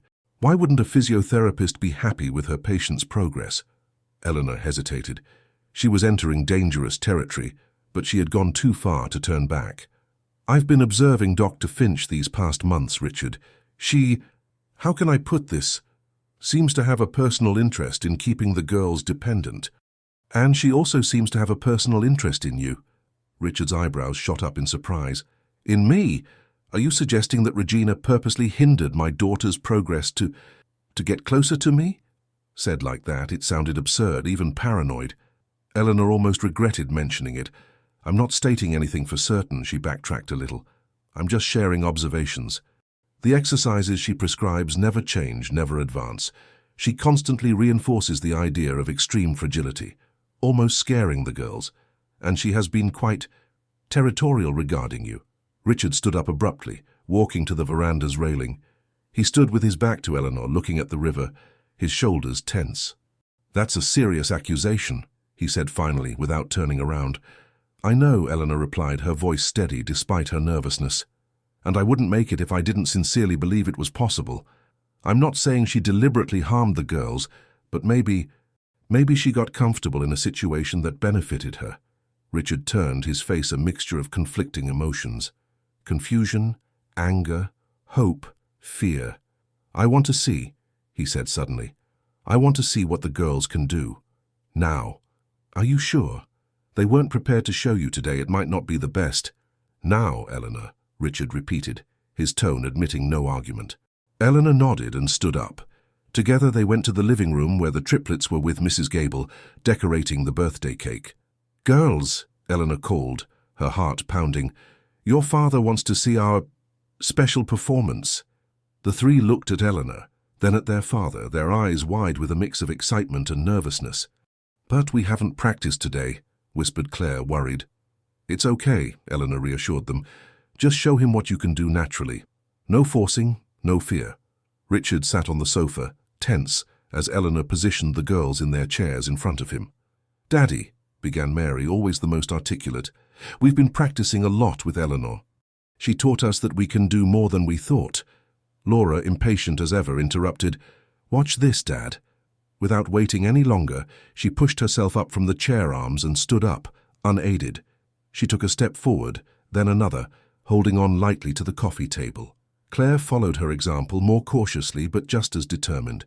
Mary was last, more hesitant, but managed to stand and take a full step. Richard's face transformed. All the tension, all the suspicion, dissolved into pure emotion. Tears began to stream down his face as he watched his daughters, whom doctors had said would never walk again, taking steps in front of him. "My God," he whispered, his voice choked. "My God." Laura, ever the boldest, let go of the table and took 3 wobbly steps directly towards her father before her legs gave way. Richard shot up and caught her before she could fall, hugging her against his chest as he sobbed openly. Claire and Mary joined the hug, helped by Eleanor. For several minutes the family remained united, crying and laughing simultaneously, while Mrs. Gable, an emotional witness, dried her own tears with her apron. "How?" Richard finally asked, still holding his daughters. "How is this possible when all the doctors said—" "Because Eleanor believed in us, Dad," Mary answered, with a wisdom beyond her years. "And she taught us to believe too." Richard looked at Eleanor over the girls' heads, his green eyes shining with tears, gratitude, and something more, something Eleanor couldn't identify. "Thank you," he mouthed silently. Eleanor just smiled, her heart overflowing with emotion. That moment, that victory, was worth all the risks, all the worries. No one noticed the sound of a car parking in the driveway, nor the determined footsteps in the hallway. The living room door opened suddenly, revealing Regina, standing on the threshold, an expression of absolute shock frozen on her face as she took in the scene before her, the triplets standing in their father's arms. "What is going on here?" she asked, her voice strangely sharp. Richard stood up slowly, helping the girls back into their chairs. He wiped the tears from his face and turned to face the physiotherapist. "Something you said would be impossible, Regina," he replied, his voice firm but heavy with restrained emotion. "My daughters are walking." Regina's face paled, then flushed quickly. Her eyes darted from Richard to the girls, then to Eleanor, settling on her with an icy fury. "This is completely absurd," she declared, striding into the room. "Irresponsible. A terrible risk. You have no idea what you've done, the damage you may have caused." She addressed Richard, completely ignoring Eleanor. "Richard, that woman has put your daughters in mortal danger. Atrophied muscles can tear irreversibly. There could be damage to the spine, the nerves. We need to take them to the hospital immediately for evaluation." Richard looked at Regina as if he were truly seeing her for the first time. "Regina, calm down. The girls are fine. They're more than fine. They're progressing." "Progressing?" she repeated, incredulous. "You call this progress? Forcing them beyond medical limits, putting them at risk of permanent injury. This isn't progress, it's child abuse." The triplets shrank in their chairs, frightened by Regina's outburst. Eleanor stepped forward, placing herself between the physiotherapist and the girls. "Dr. Finch, no exercise was forced. Everything was gradual, carefully planned, respecting signs of fatigue. The girls never felt pain, only the natural tiredness of muscles being strengthened." Regina turned on her, eyes blazing with hatred. Who do you think you are? A failed circus acrobat versus a physiotherapist with 2 decades of experience. Do you know the difference between us, Miss Vance? I have the responsibility of medical treatment. You only have the responsibility of changing nappies and serving meals. The insult hit Eleanor like a slap, but she stood firm, holding Regina's gaze. "Dr. Finch," Richard intervened, his voice now icy, "I must ask you to moderate your tone. You're scaring my daughters." "I'm scaring them?" Regina repeated, hysterical. "Me? The one who has dedicated 3 years of my life to caring for them? While this opportunist shows up out of nowhere and destroys all the meticulous work I've done?" Richard looked at her for a long moment, his expression gradually hardening. 3 years, Regina. 3 years with no significant progress, and Eleanor, in less than 3 months, has achieved what you said was impossible. Regina seemed to realize she was losing control of the situation. She took a deep breath, adjusted her posture, and when she spoke again, her voice was more controlled, professional. "Richard, I understand your excitement. Any father would be thrilled. But I must warn you as a professional, this apparent progress could be extremely dangerous. There are serious risks you are not considering." "What risks exactly?" Richard asked, crossing his arms. "Be specific." Regina hesitated briefly. "Atrophied muscles are fragile. They can tear under stress. The spine, already compromised by the original trauma, could suffer additional structural damage. The peripheral nervous system, still recovering, could be overloaded. These are real risks, Richard. I'm not making them up." "I see," he replied thoughtfully. "And what would be your recommendation now?" Regina seemed to regain her confidence, believing she was winning back ground. "First, immediately dismiss this young woman who has put your daughters at risk. Second, take the girls for a full medical evaluation at the hospital. Third, resume the conservative treatment protocol I established, which is safe and appropriate for their condition." Richard nodded slowly. He turned to Eleanor, his face now unreadable. "Eleanor, you've heard Dr. Finch's concerns. What do you have to say?" It was a test, Eleanor realized, a test of her conviction, of her confidence in what she was doing. "I respect Dr. Finch's training," she began, measuring each word, "but I fundamentally disagree with her approach. The risks she mentions do exist, yes, but they are minimized when the exercises are gradual and progressive, as they have been. The human body is made to move, to adapt, to strengthen, especially in children whose neural plasticity and regenerative capacity are impressive." She paused, looking at the triplets, who were watching her with absolute trust.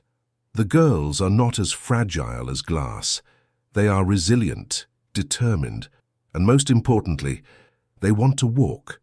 That desire, That internal motivation is the most powerful fuel for recovery.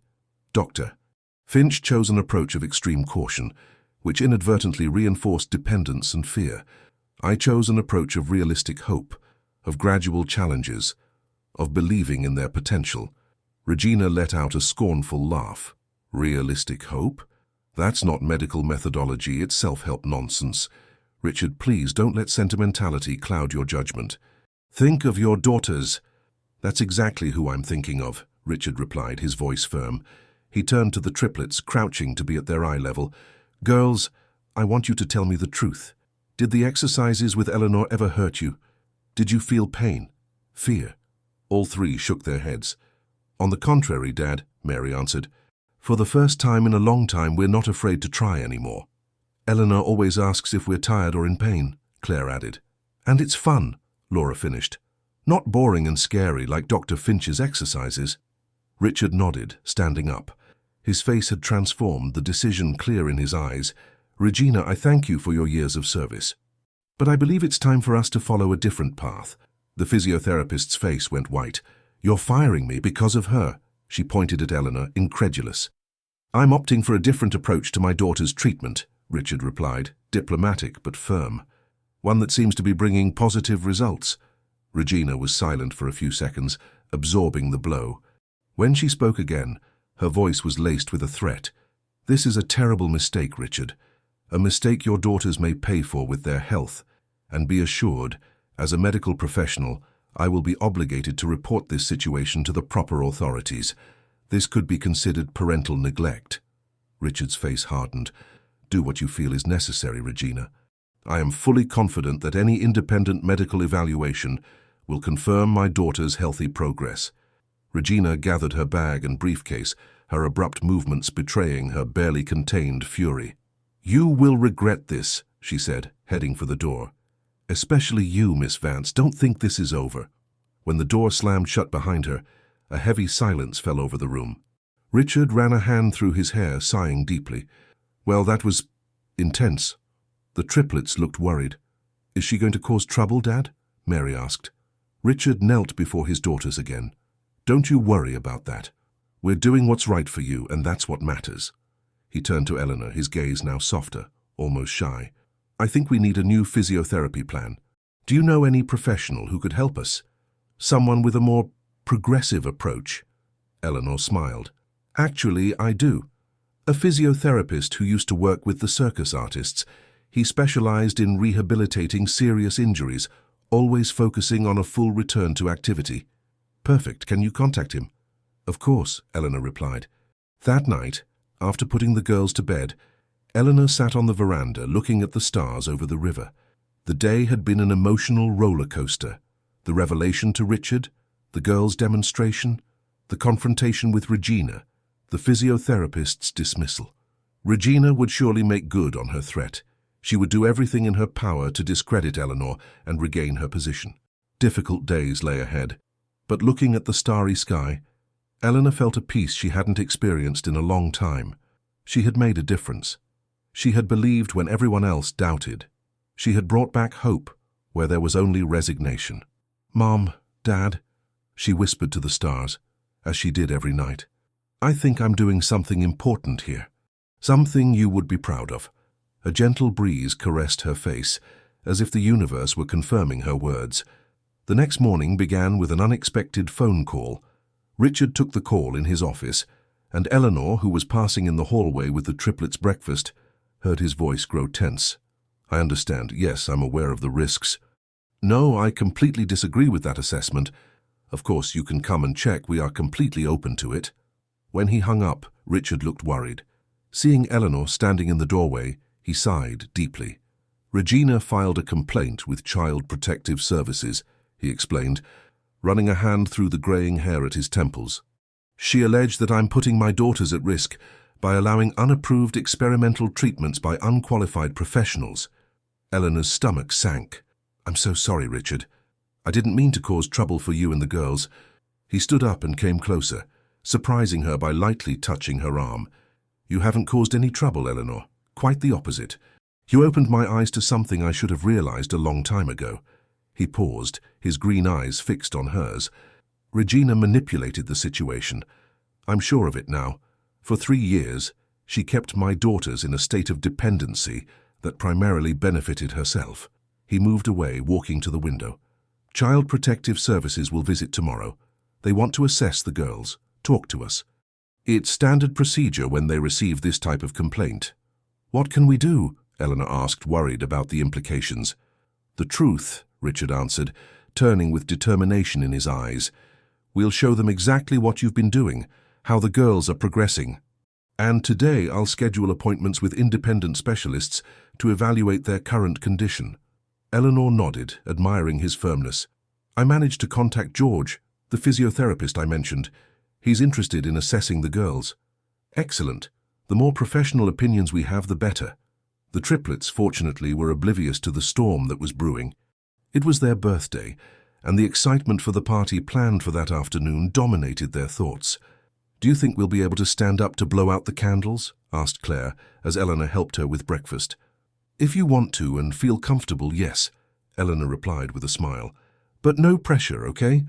The important thing is to celebrate in whatever way is most fun for you. I want to stand up, declared Laura, always the most determined. I want to show everyone that we're getting better. Who's coming to the party? Eleanor asked, curious. In almost 3 months of working at the mansion, she had never seen the girls receive visits from friends or family. Aunt Beatrice, Uncle Paul with his wife, and Grandma Helen, Mary replied. They're the only relatives who visit us regularly, Claire added. More people used to come, but after the accident, many stopped visiting. They said it was hard to see us like this, Laura finished with a frankness surprising for her age. Eleanor's heart ached. In addition to their physical loss, the girls had also suffered social isolation. It was another aspect of their lives that needed to be rebuilt. Well, today will be different, Eleanor assured them. It's going to be a very special celebration.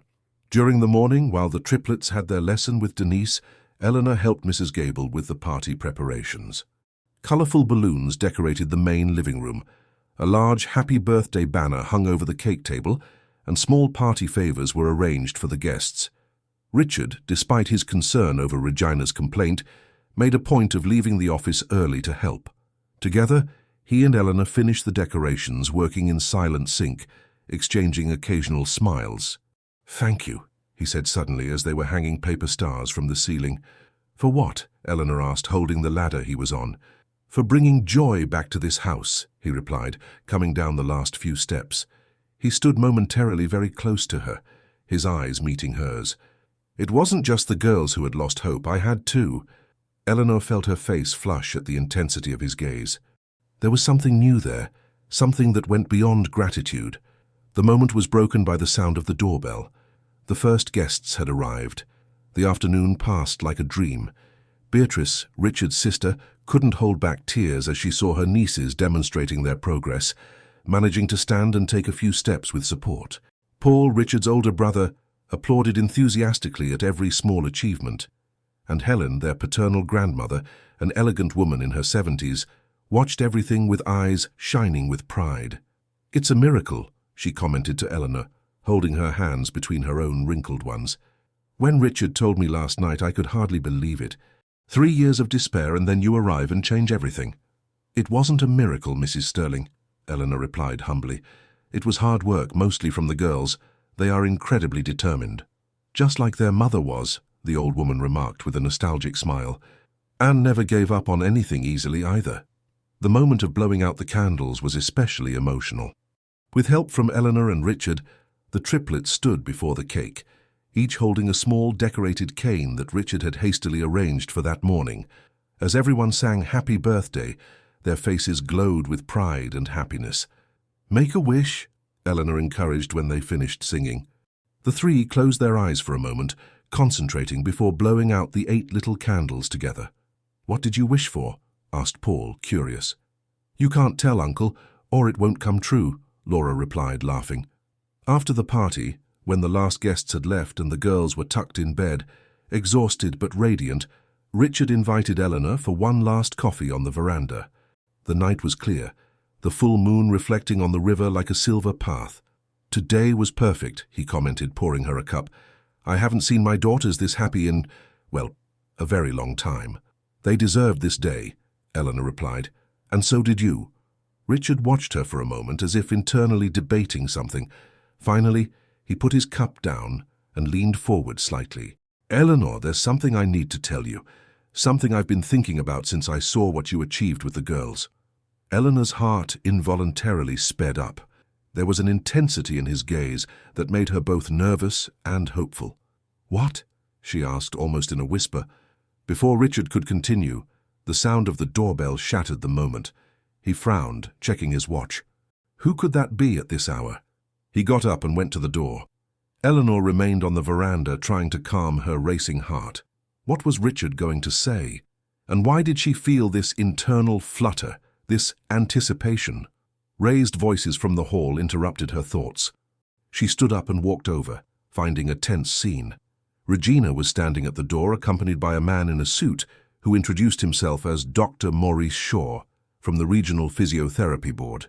Richard, as I said, the situation is serious enough to require immediate intervention, Regina was saying, her tone falsely concerned. Dr. Shaw has agreed to do an emergency assessment, considering the risks involved. Richard stood firm, partially blocking the entrance. The visit from Child Protective Services is scheduled for tomorrow. I see no need to disturb my daughters tonight after a day of celebration. Celebration? Regina repeated, raising her eyebrows. So the girls were subjected to physical and emotional stress today. That only reinforces the urgency of the assessment. Dr. Shaw, a middle-aged man with a serious expression, intervened. Mr. Sterling, I understand your concern, but Dr. Finch has presented troubling evidence of potential risk to your daughters. As a healthcare professional, it is my duty to verify the situation. Richard hesitated, clearly uncomfortable with the intrusion, but aware of the implications of refusal. Eleanor stepped forward. Richard, perhaps it's best to allow the assessment. We have nothing to hide, and it might even help our position for tomorrow. He looked at her, surprised by her suggestion, but eventually agreed with a nod. All right, but I ask that you be brief and discreet. I don't want the girls to be frightened. Regina shot a triumphant look at Eleanor as she entered, followed by Dr. Shaw. It was obvious she had carefully planned this surprise visit, bringing a professional ally to back up her accusations. In the triplets' room, all three were already asleep. Richard asked not to wake them, but Regina insisted it was necessary for a full assessment. Reluctantly, he agreed. The girls were gently woken and, despite their initial confusion, soon understood the situation. They sat up in their beds, watching apprehensively as Regina and Dr. Shaw spoke in low voices. Girls, Dr. Shaw needs to examine you, to see how your muscles and joints are, Regina explained in a falsely sweet tone, especially after all this improper exercise. Eleanor bit her lip to keep from responding to the provocation. The important thing now was to remain calm and let the girls themselves show their progress. Dr. Shaw approached Mary first, the eldest by minutes. He asked permission to examine her legs, which she granted with a shy nod. His experienced hands felt the muscles of her thighs and calves, tested the range of motion in her knees and ankles, and checked her response to stimuli. Can you stand, Mary? He asked gently. The girl looked at Eleanor, who nodded encouragingly. I can, with a little support, Mary replied. With the doctor's help, she stood up and remained standing beside the bed, holding on to him lightly for balance. Impressive, Dr. Shaw murmured, looking genuinely surprised. And can you take steps? Mary took 2 careful steps, still supported, before showing signs of fatigue. The doctor helped her sit down again, thanking her with a kind smile. Claire and Laura underwent similar assessments, with Laura demonstrating the most progress, managing to take 4 steps with minimal support. Throughout the process, Regina watched with a tense expression, occasionally making notes in a small notebook. Her plan was clearly not going as expected. Instead of finding exhausted and injured children, Dr. Shaw was seeing real progress. After examining all 3, the doctor asked to speak with the adults in the next room. Well, he began as soon as they closed the door, I must say I'm surprised. Dr. Finch had presented me with a very different picture. Regina quickly interjected. Dr. Shaw, as I explained, this apparent progress comes at a dangerous cost. The atrophied muscles are being pushed beyond safe limits, which could result in structural damage that will only appear later. The doctor considered her words for a moment. That's a valid concern, but I saw no signs of muscular or joint overload. On the contrary, the girl's muscles show increasing tone. Their joints have good mobility, and most importantly, there are no signs of pain or discomfort during movement. He turned to Richard and Eleanor. What kind of exercises exactly have you been doing with the girls? Eleanor explained in detail the gradual approach she had developed, the games that disguised specific exercises, the care taken to respect signs of fatigue, and the slow, consistent progression. Dr. Shaw listened attentively, nodding occasionally. Your approach is unconventional, he commented when Eleanor finished, but physiologically sound. Progressive stimulus is exactly what atrophied muscles need to recover, and the playful component likely helped overcome psychological barriers. Regina looked as though she couldn't believe what she was hearing. Are you supporting this circus charlatanism over proper medical treatment? Doctor. Shaw turned to her with a serious expression. Dr. Finch, I respect your training and experience, but I must point out that the triplets' current progress directly contradicts the prognosis of irreversibility that, according to Mr. Sterling, you maintained for 3 years. This requires at the very least a re-evaluation of your therapeutic approach. He addressed Richard again. Mr. Sterling, based on what I've seen today, I find no evidence of risk or neglect. The girls are progressing in a safe and positive manner. I do recommend, however, that this work be supervised by a qualified physiotherapist from now on to ensure proper continuity. We've already arranged for that, Richard replied, visibly relieved. A physiotherapist specializing in rehabilitation will be assessing them tomorrow. Regina could no longer contain her frustration. This is absurd, completely unethical. 3 years of carefully planned treatment thrown away because of some circus tricks. Dr. Shaw, I expected more professionalism from you. The doctor remained calm in the face of her outburst. Dr. Finch, my assessment is strictly technical, based on what I observed. And what I saw were children with significant motor progress, without signs of injury or overload. If your 3 years of treatment did not produce comparable results, perhaps it's time to question its effectiveness, not that of new approaches. Regina paled, then flushed with fury. She gathered her things abruptly and headed for the door. This isn't over, she declared, looking directly at Eleanor. Not by a long shot. After her stormy departure, Dr. Shaw sighed deeply. My apologies for the situation, Mr. Sterling. Dr. Finch presented the case as a medical emergency, alleging imminent risk to the children. Clearly that is not what I found. I understand, Richard replied, and I thank you for your impartial assessment. I will include my observations in the report for Child Protective Services, the doctor continued. That should help clarify the situation during tomorrow's visit. After Dr. Shaw left, Richard and Eleanor returned to the veranda, both emotionally exhausted by the unexpected confrontation. That was intense, Richard commented, pouring himself a glass of whiskey. He offered some to Eleanor, who declined with a gesture. Regina is playing hardball, Eleanor observed. She really believed Dr. Shaw would confirm her accusations, and she ended up getting the opposite, Richard completed with a tired smile. But I don't think she'll give up easily. No, she won't, Eleanor agreed. People like Regina don't accept defeat. She'll try other angles. They sat in silence for a few minutes, each lost in their own thoughts, watching the moon over the river. About what I was going to say before that interruption, Richard finally resumed, placing his glass on the table. Eleanor's heart sped up again. Yes? Eleanor, when Anne passed, I thought I would never feel anything again. It was as if a part of me had gone with her. I only kept functioning because of the girls. He paused, looking at his own hands. Then you appeared with your determination, your unwavering faith in my daughter's ability, and you not only brought life back to them, but also to me. He looked up, meeting her eyes. I know it's soon. I know it's complicated. The situation with Regina, my position as your employer, but I can no longer deny what I feel. You've awakened something in me that I thought was dead forever, Eleanor. She was speechless for a moment, her heart beating so loudly she was sure he could hear it.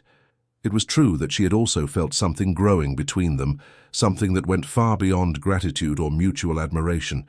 But there were so many complications, so many obstacles. Richard, she began, unsure how to express the whirlwind of emotions. He gently raised a hand.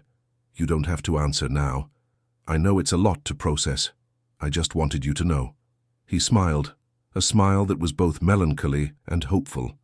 Regardless of your answer, I want you to know that you will always have a place here with the girls. They adore you, and your work with them will continue for as long as you wish. Thank you, Eleanor replied, feeling both touched and confused. I need some time to think. Richard nodded, understanding. All the time you need. The next morning, the atmosphere in the mansion was thick with tension. The visit from Child Protective Services was scheduled for 10 o'clock, and Richard had requested that Dr. George Teixeira, the physiotherapist recommended by Eleanor, arrive early to assess the girls. George was a man in his early 40s, with an infectious energy and a particularly good way with children. He had worked at the Starlight Circus for years, treating artists with complex injuries, before opening his own clinic specializing in challenging cases. "Eleanor Vance," he exclaimed upon seeing her, giving her a warm hug. "It's been too long. Your father would be so proud to see you now, using what you learned in the circus to help these girls." The mention of her father brought tears to Eleanor's eyes, but they were sweet tears of longing mixed with renewed purpose. George spent an hour with the triplets, carefully assessing their physical condition, observing them in motion, testing their strength, balance, and endurance. His verdict was enthusiastic. These girls have incredible potential for recovery. The muscles are responding very well to stimulus, the joints are healthy, and most importantly, their attitude is fantastic. I see absolutely no impediment to a substantial, possibly complete recovery over time. Richard looked almost dizzy with relief and happiness. A complete recovery? Do you really believe that? Based on the progress they've already made in such a short time, yes, I do, George confirmed. It won't happen overnight, of course. We still have a lot of work ahead. But with the right approach, consistency, and above all maintaining this positive spirit that Eleanor has instilled in them, I see no reason why they couldn't eventually walk without support, run, jump, all normal activities. George's words were like music to everyone's ears. The triplets especially seemed radiant at the prospect. "Can we learn acrobatics like Eleanor?" asked Laura, ever ambitious. George laughed, charmed by her enthusiasm. "One step at a time, little one. But who knows, one day, the human body is capable of extraordinary feats when trained properly." At 10 o'clock sharp, the doorbell rang. The representative from Child Protective Services, Dr. Marion Croft, was a woman of about 50, with a serious but not hostile expression. Accompanying her was Dr. Ronald Peters, a doctor specializing in pediatric neurology, called to provide a technical opinion. Regina was not present, to everyone's relief. Apparently, after the fiasco with Dr. Shaw the previous night, she had strategically retreated, letting the formal process run its course. The assessment by Child Protective Services was thorough. Dr. Croft spoke at length with the girls, first together, then individually. Dr. Peters performed detailed neurological exams, testing reflexes, sensation, and muscle strength. George remained present throughout the process, occasionally offering technical observations.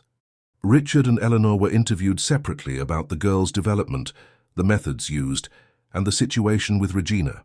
Eleanor explained her gradual approach in detail, emphasizing that she had never pushed the children beyond their limits, always respecting signs of fatigue or discomfort. After a 4-hour assessment, Dr. Croft gathered everyone in the main living room for her conclusions. "Based on our observations and the medical evaluations, I find no evidence whatsoever of neglect or risk to the children," she declared formally. "On the contrary, the triplets demonstrate significant physical progress, are well-adjusted emotionally, and clearly express their desire to continue with the current rehabilitation approach."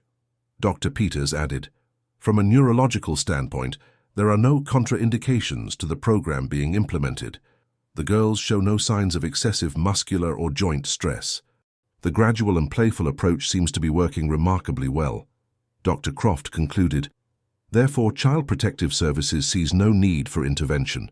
We only recommend the continued supervision by a qualified physiotherapist, which is already being arranged with Dr. Teixeira." Richard couldn't hide his relief. "I appreciate your thorough and fair assessment. One last thing, Mr. Sterling," Dr. Croft added. "In cases like this where serious accusations prove to be unfounded, We consider it important to investigate possible motivations behind the complaint. Did Dr. Finch have any personal interest in the situation beyond a professional one? The question caught Richard by surprise. He hesitated briefly before answering. Regina Finch expressed a romantic interest in me over the past few months. Initially, I didn't think much of it, but in retrospect, I realize it may have influenced her professional judgment. Dr. Croft nodded, jotting something down on her clipboard. I see, that will be included in the final report. The Regional Physiotherapy Board will be notified of a possible conflict of interest in Dr. Finch's conduct. When the officials finally left, a huge weight seemed to have been lifted from the mansion. George, who had stayed to discuss the ongoing physiotherapy program, hugged Eleanor enthusiastically. You've done an incredible job here, Eleanor. I always knew you had a special gift with people, but this is extraordinary. Thank you, George, she replied, moved. That means a lot coming from you. You know, he continued, lowering his voice so only she could hear, when you feel ready, there's a place waiting for you at my clinic. Someone with your intuition and ability to motivate patients would be an incredible addition to the team. The offer took Eleanor by surprise. Are you offering me a job, but I don't have a physiotherapy degree? You could be a technical assistant to start, George explained, and if you like it, you can always get the degree later. I'm sure you could get a scholarship with your background. It was a tempting prospect, a new professional path, using her circus skills and her experience with the triplets to help others. A future she had never imagined for herself, rising from the ashes of tragedy. But as she looked at the girls who were playing happily with Richard on the other side of the room, Eleanor felt a pang in her heart. Leaving them now, when they were progressing so well, seemed unthinkable. And then there was Richard. His words from the previous night still echoed in her mind, stirring emotions she wasn't yet ready to fully examine. Thank you for the offer, George. I'll think about it seriously. But for now, you still have work to do here, he finished with an understanding smile. I completely understand. The offer still stands for whenever you're ready. That night, after putting the girls to bed, a ritual that now included light stretching and relaxation exercises, Eleanor went down to the private riverbank below the mansion. Barefoot, she felt the sand still warm from the day between her toes as she watched the waves break gently under the moonlight. Her life had changed so drastically in the last few months, from the tragedy of the fire that had taken everything she knew, to the desperation on the streets, to the renewed hope in this mansion. And now new possibilities were opening up. A potential relationship with Richard, a career at George's clinic, continuing her work with the triplets. What would you advise, Mom, Dad? She whispered to the stars, as she often did. Where should I go from here? As always, there was no audible answer, only the constant whisper of the river. But somehow Eleanor felt that her parents would approve of any path that brought not only purpose to her life, but also the ability to make a difference in the lives of others. She closed her eyes, feeling the salty breeze on her face, and for the first time in a long time she felt truly at peace. The future was still uncertain, but now it was filled with possibilities, not despair. As she walked back towards the mansion, she saw Richard's silhouette on the veranda watching her. She waved at him, and he waved back. An important conversation awaited them, but it didn't have to be tonight. There was time now, time to decide, time to feel, time to heal. Not just the triplets' bodies, but also the hearts of everyone in this place that, surprisingly, had become her home. 2 weeks had passed since the visit from Child Protective Services. The routine at the Sterling residence had completely transformed, now centered on the triplets' continuous progress. George came 3 times a week for official physiotherapy sessions, while Eleanor maintained the daily exercises, now openly without the need for disguises or secrets. The progress was visible and constant. The girls could already stand unaided for several minutes and walk increasingly longer distances, using only light canes. Laura, always in the lead, was already practicing a few steps completely on her own, though still hesitantly. That Saturday morning, the phone rang while everyone was having breakfast. Richard answered on the kitchen extension, and his face gradually tightened into a worried expression. I see. Yes, we would attend, of course. Tomorrow at 2 o'clock, we'll be there. When he hung up, the girls and Eleanor watched him expectantly. That was Dr. Paul Morris, director of St. Luke's Hospital, Richard explained, sitting down again. Regina has filed a formal complaint against us with the General Medical Council. She's alleging medical negligence for discontinuing her treatment without proper transitional supervision. But that's not true, Eleanor protested. George took over immediately. Yes, but according to her, there was a period of dangerous experimentation before that, when you implemented exercises without medical approval. Claire looked worriedly at her sisters. Are we going to be in trouble, Dad? Richard smiled reassuringly, reaching out to stroke his daughter's hair. No, darling. It's just a desperate attempt by Dr. Finch to cause trouble. We have all the favorable reports from Dr. Shaw, the neurologist and Child Protective Services. We'll go to the hospital tomorrow for an independent evaluation, and I'm sure everything will be fine. But despite his confident words, Eleanor noticed the concern in his eyes. Regina was playing all her cards, using her professional influence to try to reverse her defeat. After breakfast, while the girls were getting ready for their physiotherapy session with George, Richard called Eleanor into his office. I'm worried, he admitted as soon as they closed the door. Regina has strong connections in the medical community. Dr.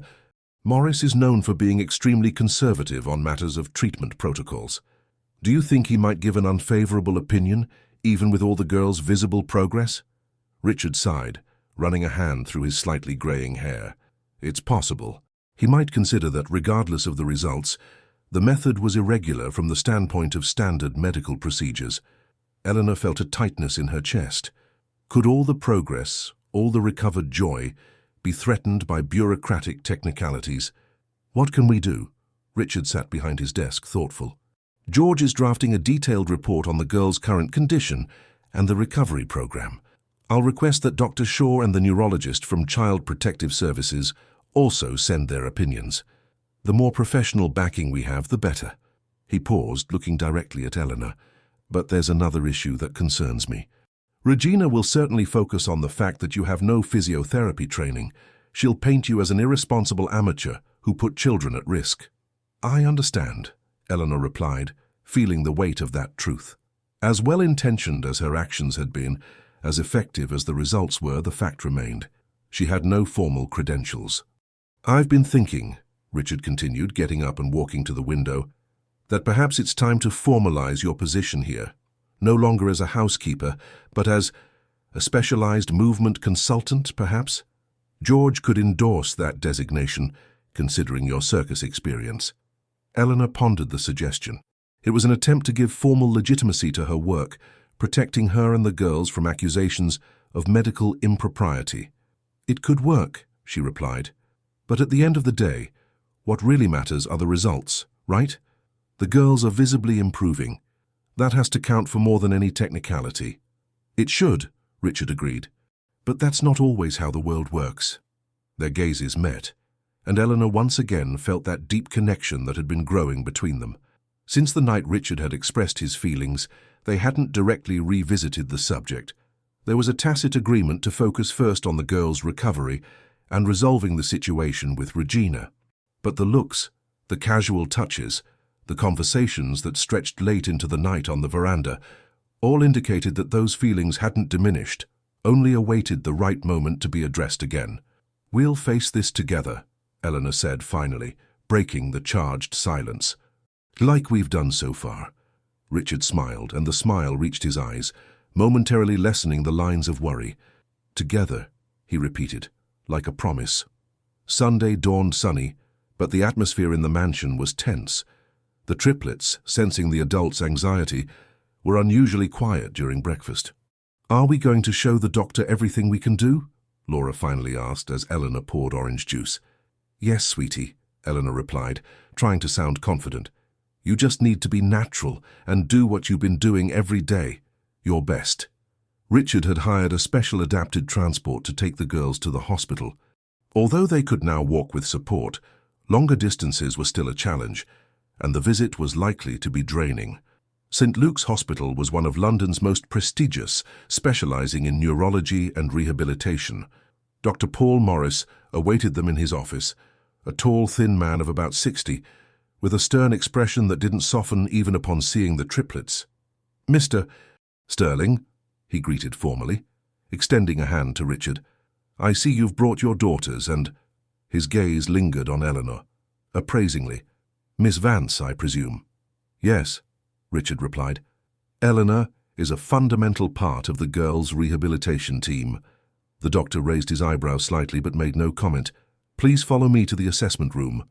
I have prepared a full team, a neurologist, an orthopedist, a physiotherapist, and a child psychologist." The next hour was exhausting. The girls were subjected to a battery of physical and cognitive tests. They walked using canes, demonstrated balance and strength, and answered questions about their exercise routine and their feelings about their progress. Eleanor noted with growing concern that the hospital's physiotherapist exchanged significant glances with Dr. Morris after each new exercise. There was something in her expression, a mix of surprise and suspicion, that suggested a possible connection to Regina. When the physical tests were over, the psychologist asked to speak with the girls privately. Richard and Eleanor were led back to Dr. Morris's office to wait. "Impressive motor progress," the hospital director commented, consulting preliminary notes, especially considering the initial prognosis after the accident. Eleanor felt a flash of hope, quickly dissipated by the doctor's next sentence. "However, the approach used raises serious ethical and safety questions." Richard leaned forward. "What questions exactly, Dr. Morris?" "My daughters are walking again, something several specialists said was unlikely, if not impossible." "The ends do not justify the means, Mr. Sterling," the doctor replied sternly. "Implementing an unsupervised rehabilitation program based on circus techniques without scientific validation, conducted by someone without medical qualifications. The girls could have suffered irreversible damage." "But they didn't," argued Eleanor, unable to remain silent. "On the contrary, they're thriving, and the circus exercises you refer to are based on solid principles of progressive muscle strengthening, adapted to their specific condition." The doctor stared at her coldly. "Miss Vance, Dr. Finch informed us of your background. An ex-acrobat from a circus that closed down, homeless, looking for a job as a housekeeper. I understand your intentions may have been good, but good intentions are no substitute for years of specialized medical training." Eleanor felt her face burn with the deliberate humiliation, but she maintained her composure. "My personal history does not invalidate the results obtained, Doctor. And since the girls' progress became evident, we have been working in conjunction with a qualified physiotherapist, Dr. George Teixeira." "Ah, yes, Teixeira." The doctor's tone was clearly dismissive. "Another one with a circus past, from what I'm told. Hardly the appropriate medical supervision for such a delicate case." Richard, sensing the dangerous turn of the conversation, intervened with a controlled but firm voice. "Dr. Morris, I believe we are straying from the main point. The undeniable fact is that my daughters, who for 3 years remained practically immobile under Dr. Finch's care, are now walking again.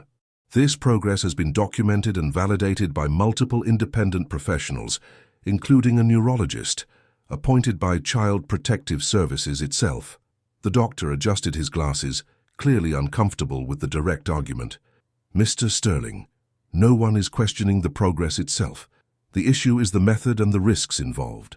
If your concern is to continue the rehabilitation, I can recommend excellent physiotherapists here at the hospital, who will follow scientifically validated protocols." Before Richard could respond, the door opened and the psychologist entered, accompanied by the triplets in their wheelchairs, all with worried expressions. "Doctor," Morris began, the psychologist, a younger man with a kind expression, "I've concluded my assessment with the girls."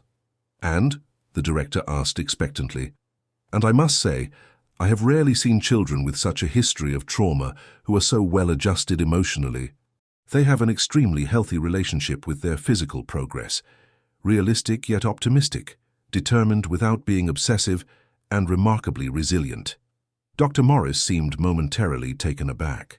"As for Miss Vance," the psychologist continued, "all 3 were unanimous in describing her as a transformative force in their lives.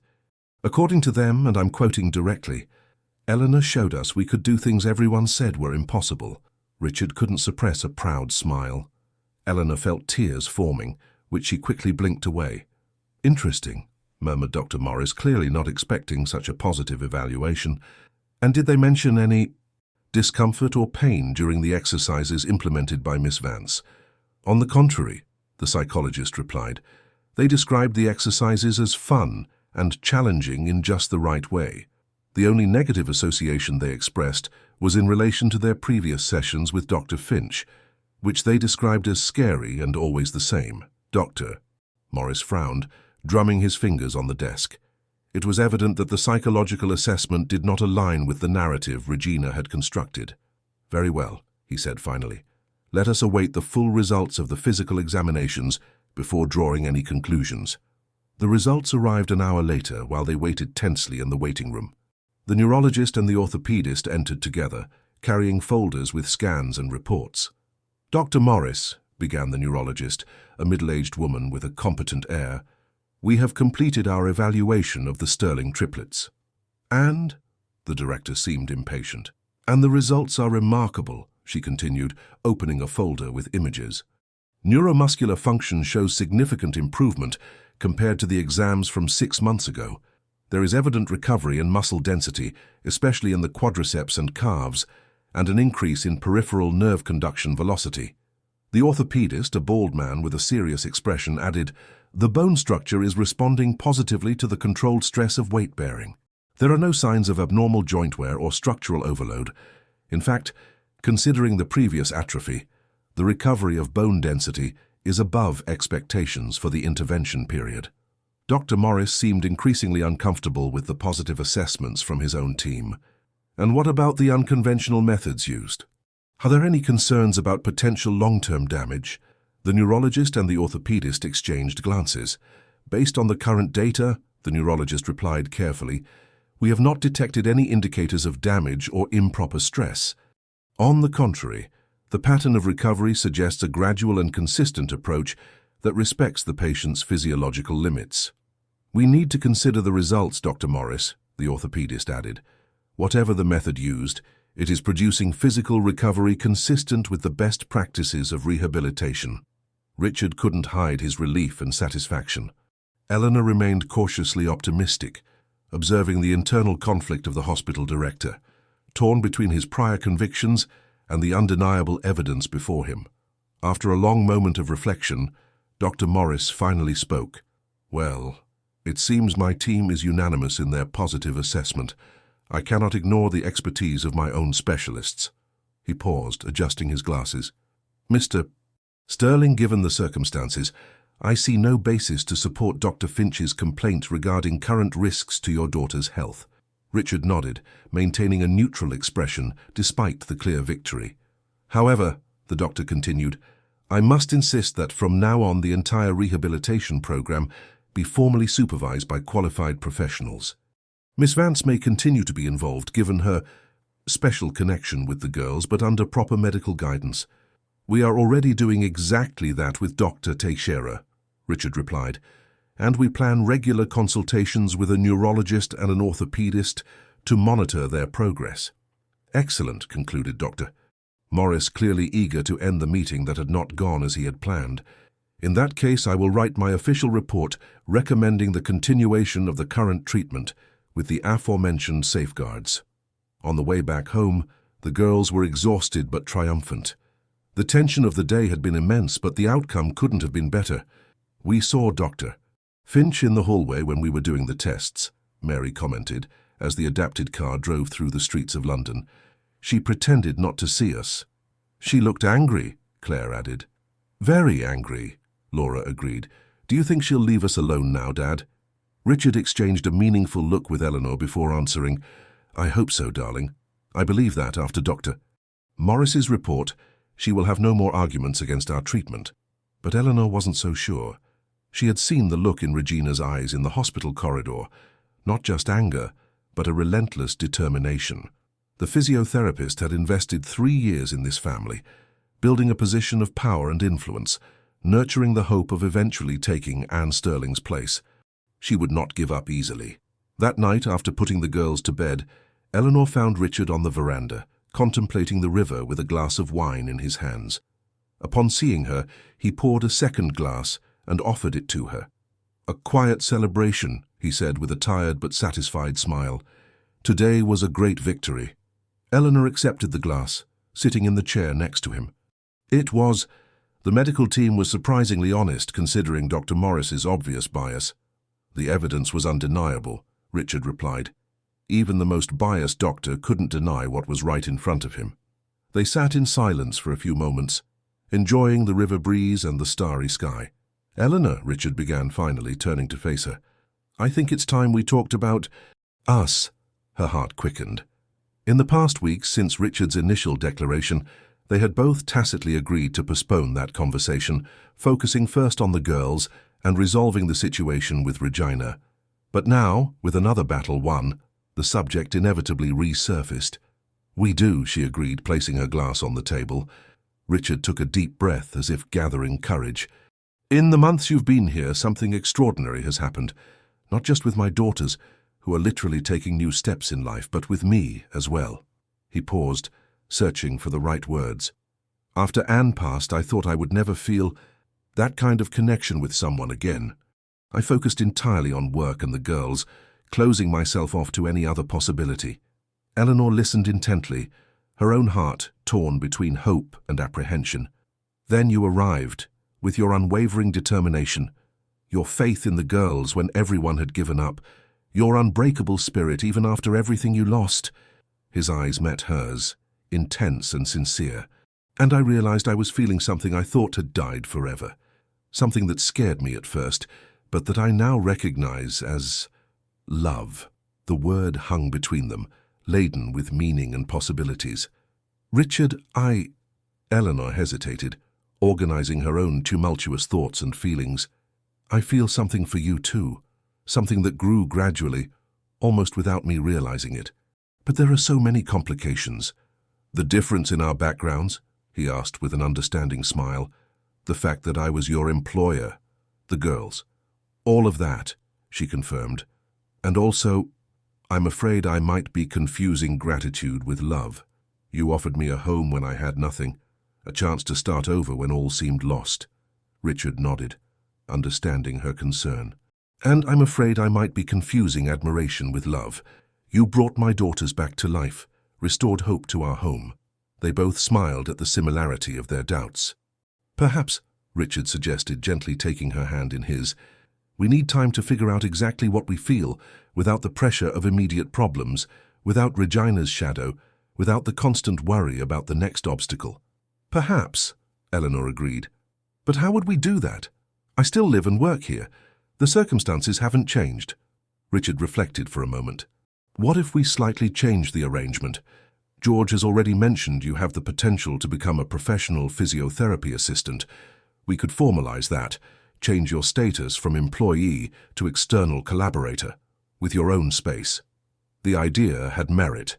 It would eliminate the employer-employee dynamic that complicated the situation, give Eleanor more autonomy, and allow them to explore their feelings on more equal ground. That could work, she replied thoughtfully. George mentioned the possibility of me working at his clinic eventually, maybe with a scholarship to formally study physiotherapy. That would be perfect. Richard seemed genuinely enthusiastic about the idea.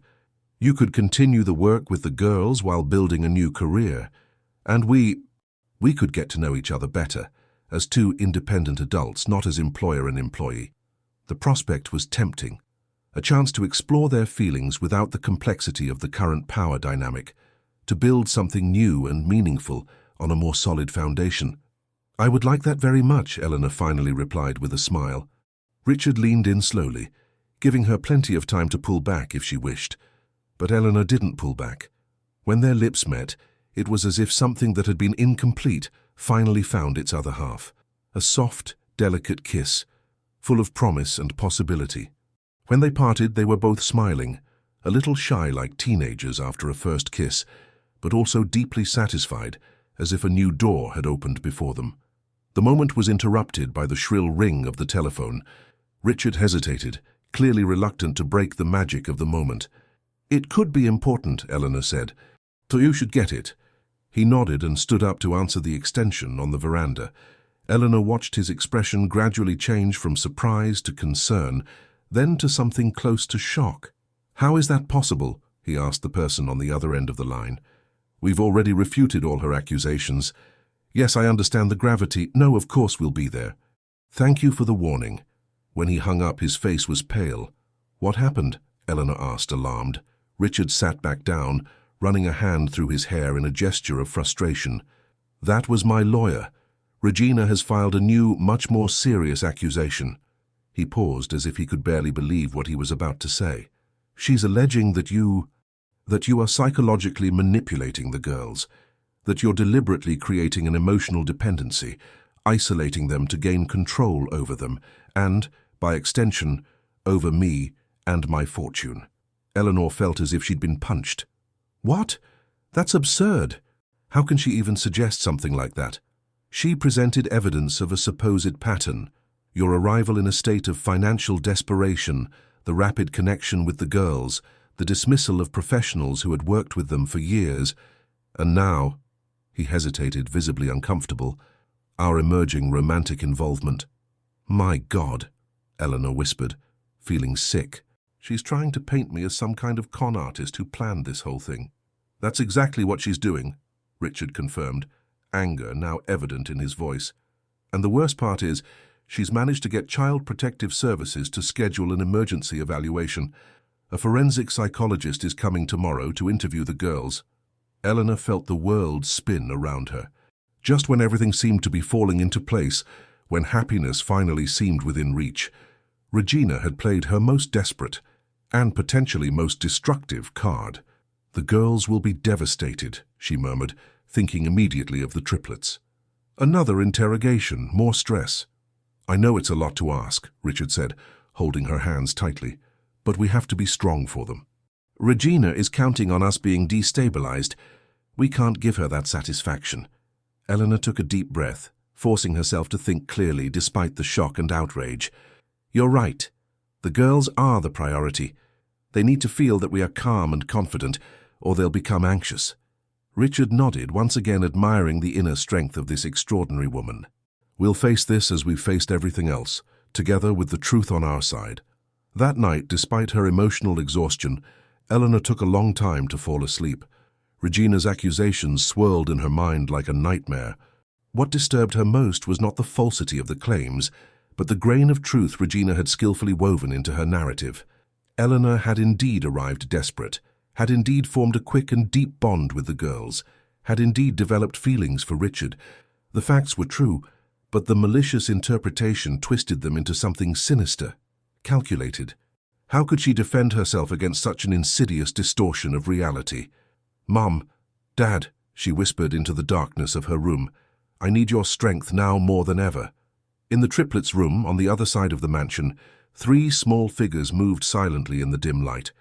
The girls, who had overheard part of their father's phone conversation, were awake, talking in whispers. Dr. Finch is trying to make Eleanor leave, said Mary, always the most perceptive. We can't let her, Laura replied, determined. But how? Asked Claire, worried. We're just kids. A thoughtful silence fell over the 3 until Mary spoke again, with a wisdom beyond her 8 years. We have something no one can take from us, the truth. And tomorrow, when that psychologist comes, we're going to tell it exactly as it is. The 3 nodded in the dark, united in their determination to protect the woman who had brought light back into their lives when everyone else had given up. Morning came quickly, bringing with it a palpable tension that hung over the Sterling residence. The forensic psychologist, Dr. Andrew Miles, was scheduled to arrive at 10 o'clock. Richard had cancelled all his appointments for the day, determined to be present throughout the entire process. During breakfast, Eleanor tried to keep the atmosphere light, talking about everyday things. But she noticed the worried glances the triplets exchanged. Clearly, the girls had picked up on the adults' tension. Girls, Richard said finally, putting his coffee cup down. We need to talk about something important. The 3 looked at their father, attentive. Today, a psychologist who specializes in children is coming to visit. He wants to talk to you about what life has been like here at home, especially since Eleanor arrived. It's because of Dr. Finch, isn't it? Mary asked directly. She's trying to make Eleanor leave. Richard and Eleanor exchanged surprised looks. Mary's insight never ceased to amaze them. Yes, it's because of her, Richard confirmed, opting for honesty. Dr. Finch has made some accusations that need to be investigated. What kind of accusations? Laura asked, frowning. Richard hesitated, searching for the right words to explain something so complex and disturbing to 8-year-olds. She's saying that I manipulate you, Eleanor intervened softly, that I make you like me for the wrong reasons. That's ridiculous, Laura exclaimed, indignant. It's a lie, agreed Claire, usually the quietest of the three. We know that, Richard assured them. But Dr. Miles needs to check for himself.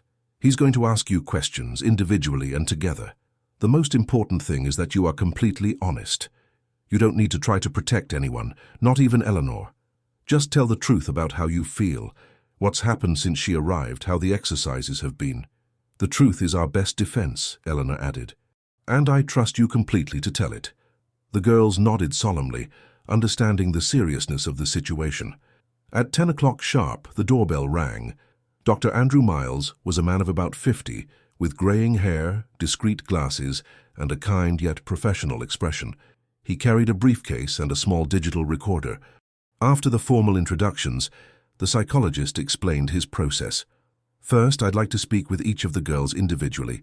Then, we'll have a session with all three together. Finally, if necessary, I will speak with the adults. The entire assessment will be recorded with your consent for official documentation purposes. Richard nodded. We have a small library that can serve as a private space for the conversations. The psychologist thanked him and followed Richard to the library, while Eleanor stayed with the girls in the living room. Are you nervous? She asked, trying to keep her tone casual. A little, admitted Claire. I'm not, declared Laura, though her fidgeting fingers betrayed her anxiety. We're just going to tell the truth, stated Mary, with a determination beyond her years. The truth is strong enough. Eleanor smiled, touched by the girl's wisdom. Yes, the truth is more than enough. Richard returned after a few minutes, informing them that Dr. Miles would like to start with Mary. Eleanor helped the girl stand up and walk with her cane to the library. In recent days, the triplets had been practicing walking longer distances with as little support as possible. We'll be right here when you're done, Eleanor assured her, giving her an encouraging hug before leaving her with the psychologist. The wait was agonizing. Each individual session lasted about half an hour. When it was Claire's turn, Mary returned with a calm expression that somewhat reassured the adults. Laura was last, returning with an almost triumphant air that made Eleanor wonder what exactly the girl had told the psychologist. Now, I'd like to see all three together, announced Dr. Miles, appearing at the library door. While the girls were in their joint session, Richard and Eleanor waited on the veranda. Too tense to talk much, occasionally exchanging looks of mutual support. Whatever happens, Richard said finally, breaking the silence, I want you to know that I never doubted you for a second. Not the purity of your intentions, nor the good you've brought to this house. Thank you, Eleanor replied, moved. That means a lot. After nearly an hour, Dr. Miles called them back into the room. The triplets were sitting together on a sofa, looking tired but curiously satisfied, as if they had just completed an important task. I'd like to speak with you two now, the psychologist said, gesturing towards the library. In the cozy space filled with books, Dr. Miles indicated for them to sit, while he took an armchair opposite them. He turned on the recorder again, announcing the date, time, and names of those present. Mr. Sterling, Miss Vance, he began, with a neutral and professional expression. I have just concluded an extensive assessment with Mary, Claire, and Laura. These included individual interviews and a joint session, totaling over 2 hours of interaction. He paused, consulting his notes. As you know, this assessment was requested based on serious accusations made by Dr. Regina Finch.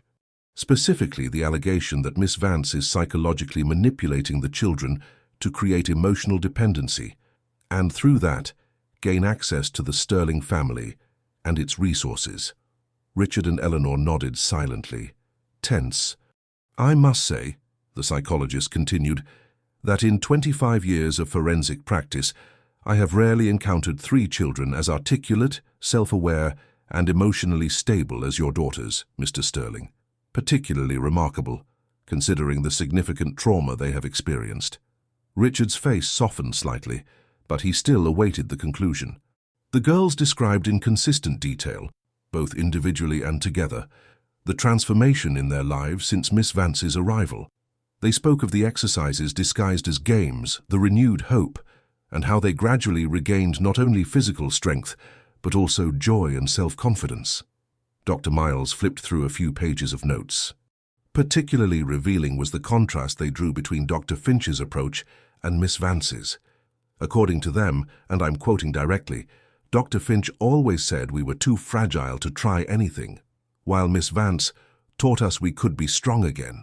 Eleanor felt a lump in her throat, moved by the girl's words. Regarding the alleged manipulation, the psychologist continued, Mary made a particularly insightful observation. She said, if Eleanor wanted to manipulate us, she would make us weaker, not stronger. Weak people are easier to control. A remarkably sophisticated analysis for an 8-year-old child. Richard couldn't help but smile proudly. All three also mentioned, without any direct questioning from me, that Dr. Finch frequently tried to please our dad and got angry when he didn't pay special attention to her, again demonstrating a keen perception of the adult dynamics around them. Dr. Miles closed his briefcase and looked directly at them. Based on my professional assessment, I find absolutely no evidence of psychological manipulation or the creation of an inappropriate emotional dependency. On the contrary, I observe a healthy relationship based on mutual respect and genuine affection between the children and Miss Vance. Richard and Eleanor exchanged looks of relief. As for the allegation that Miss Vance is targeting financial resources through this connection, the psychologist continued, the children themselves spontaneously offered information that contradicts this narrative. They mentioned how Miss Vance initially refused gifts, insisted on being treated as an employee, and frequently spoke about the importance of contributing on her own, possibly by studying physiotherapy in the future. Turning off the recorder, Dr. Miles relaxed his professional posture and smiled for the first time. Speaking unofficially now, you have 3 extraordinary daughters, Mr. Sterling. And you, Miss Vance, have had a transformative impact on their lives that goes far beyond physical recovery. Thank you, Doctor, Richard replied, visibly moved. What happens now? I will send my full report to Child Protective Services by tomorrow, recommending the immediate dismissal of this complaint for absolute lack of foundation. I will also include observations about the possible unethical behavior of Dr. Finch, using her professional position in attempts to discredit a successful therapeutic approach, possibly motivated by personal interests. He stood up, gathering his belongings. Based on my experience with the system, I can say with reasonable certainty that this case will be closed quickly. You can expect an official notification in a few days. When the psychologist left, Richard and Eleanor joined the triplets in the living room. The 3 watched the adults anxiously, looking for clues about the outcome. So, Laura asked, unable to contain herself. Richard smiled, kneeling before them. Dr. Miles was very impressed with you. He said you are extraordinary. Did what we told him work? Asked Claire. It's not a matter of what worked or not, Eleanor corrected gently. It's a matter of you telling the truth. And yes, the truth was strong enough. The 3 smiled, relieved. And Dr. Finch? Mary asked. Is she going to leave us alone now? I think she will, Richard replied. Doctor, Miles is going to mention in his report that her behavior was not appropriate. That will probably make her back off. That night, after an impromptu celebratory dinner, complete with ice cream for dessert, Eleanor was helping the girls get ready for bed when she noticed Laura trying to stand up on her own next to the bed without any support. Careful, Laura, she warned automatically, moving closer to help. No, the girl said, determined. I want to try by myself. Eleanor stepped back, respecting her wish but staying close. Claire and Mary watched, fascinated, as their sister balanced precariously on her not yet fully recovered legs. Laura took a deep breath, concentrating, and then, to everyone's surprise, she took a step, then another, and one more. 4 complete steps without any support before her knees buckled and Eleanor caught her. I did it, the girl exclaimed, her face lit up with triumph. I walked by myself. You did, Eleanor confirmed, hugging her, tears of joy in her eyes. That was amazing, Laura. Claire and Mary applauded enthusiastically. Richard, drawn by the noise, appeared at the bedroom door. What happened? He asked, curious. Dad, Laura exclaimed, still in Eleanor's arms. I walked by myself, 4 steps. Richard's face transformed into pure joy. He entered the room, hugging his daughter. That's wonderful, my brave girl. Simply wonderful. That night, after the girls had fallen asleep, exhausted but happy, Richard and Eleanor met again on the veranda, a space that had become special to them, a sanctuary for honest conversations under the stars. 4 steps, Richard commented, still marveling. 4 steps on her own when all the doctors said she would never walk again. Laura was always the most determined, Eleanor replied, smiling. The others won't be far behind. It's just a matter of time now. Richard nodded, contemplative. Time. You know, when Anne passed, time became my enemy. Each day was just a burden to be borne, a barrier to be crossed. Now, for the first time in 3 years, I look to the future with hope, not just for the girls, but for me too.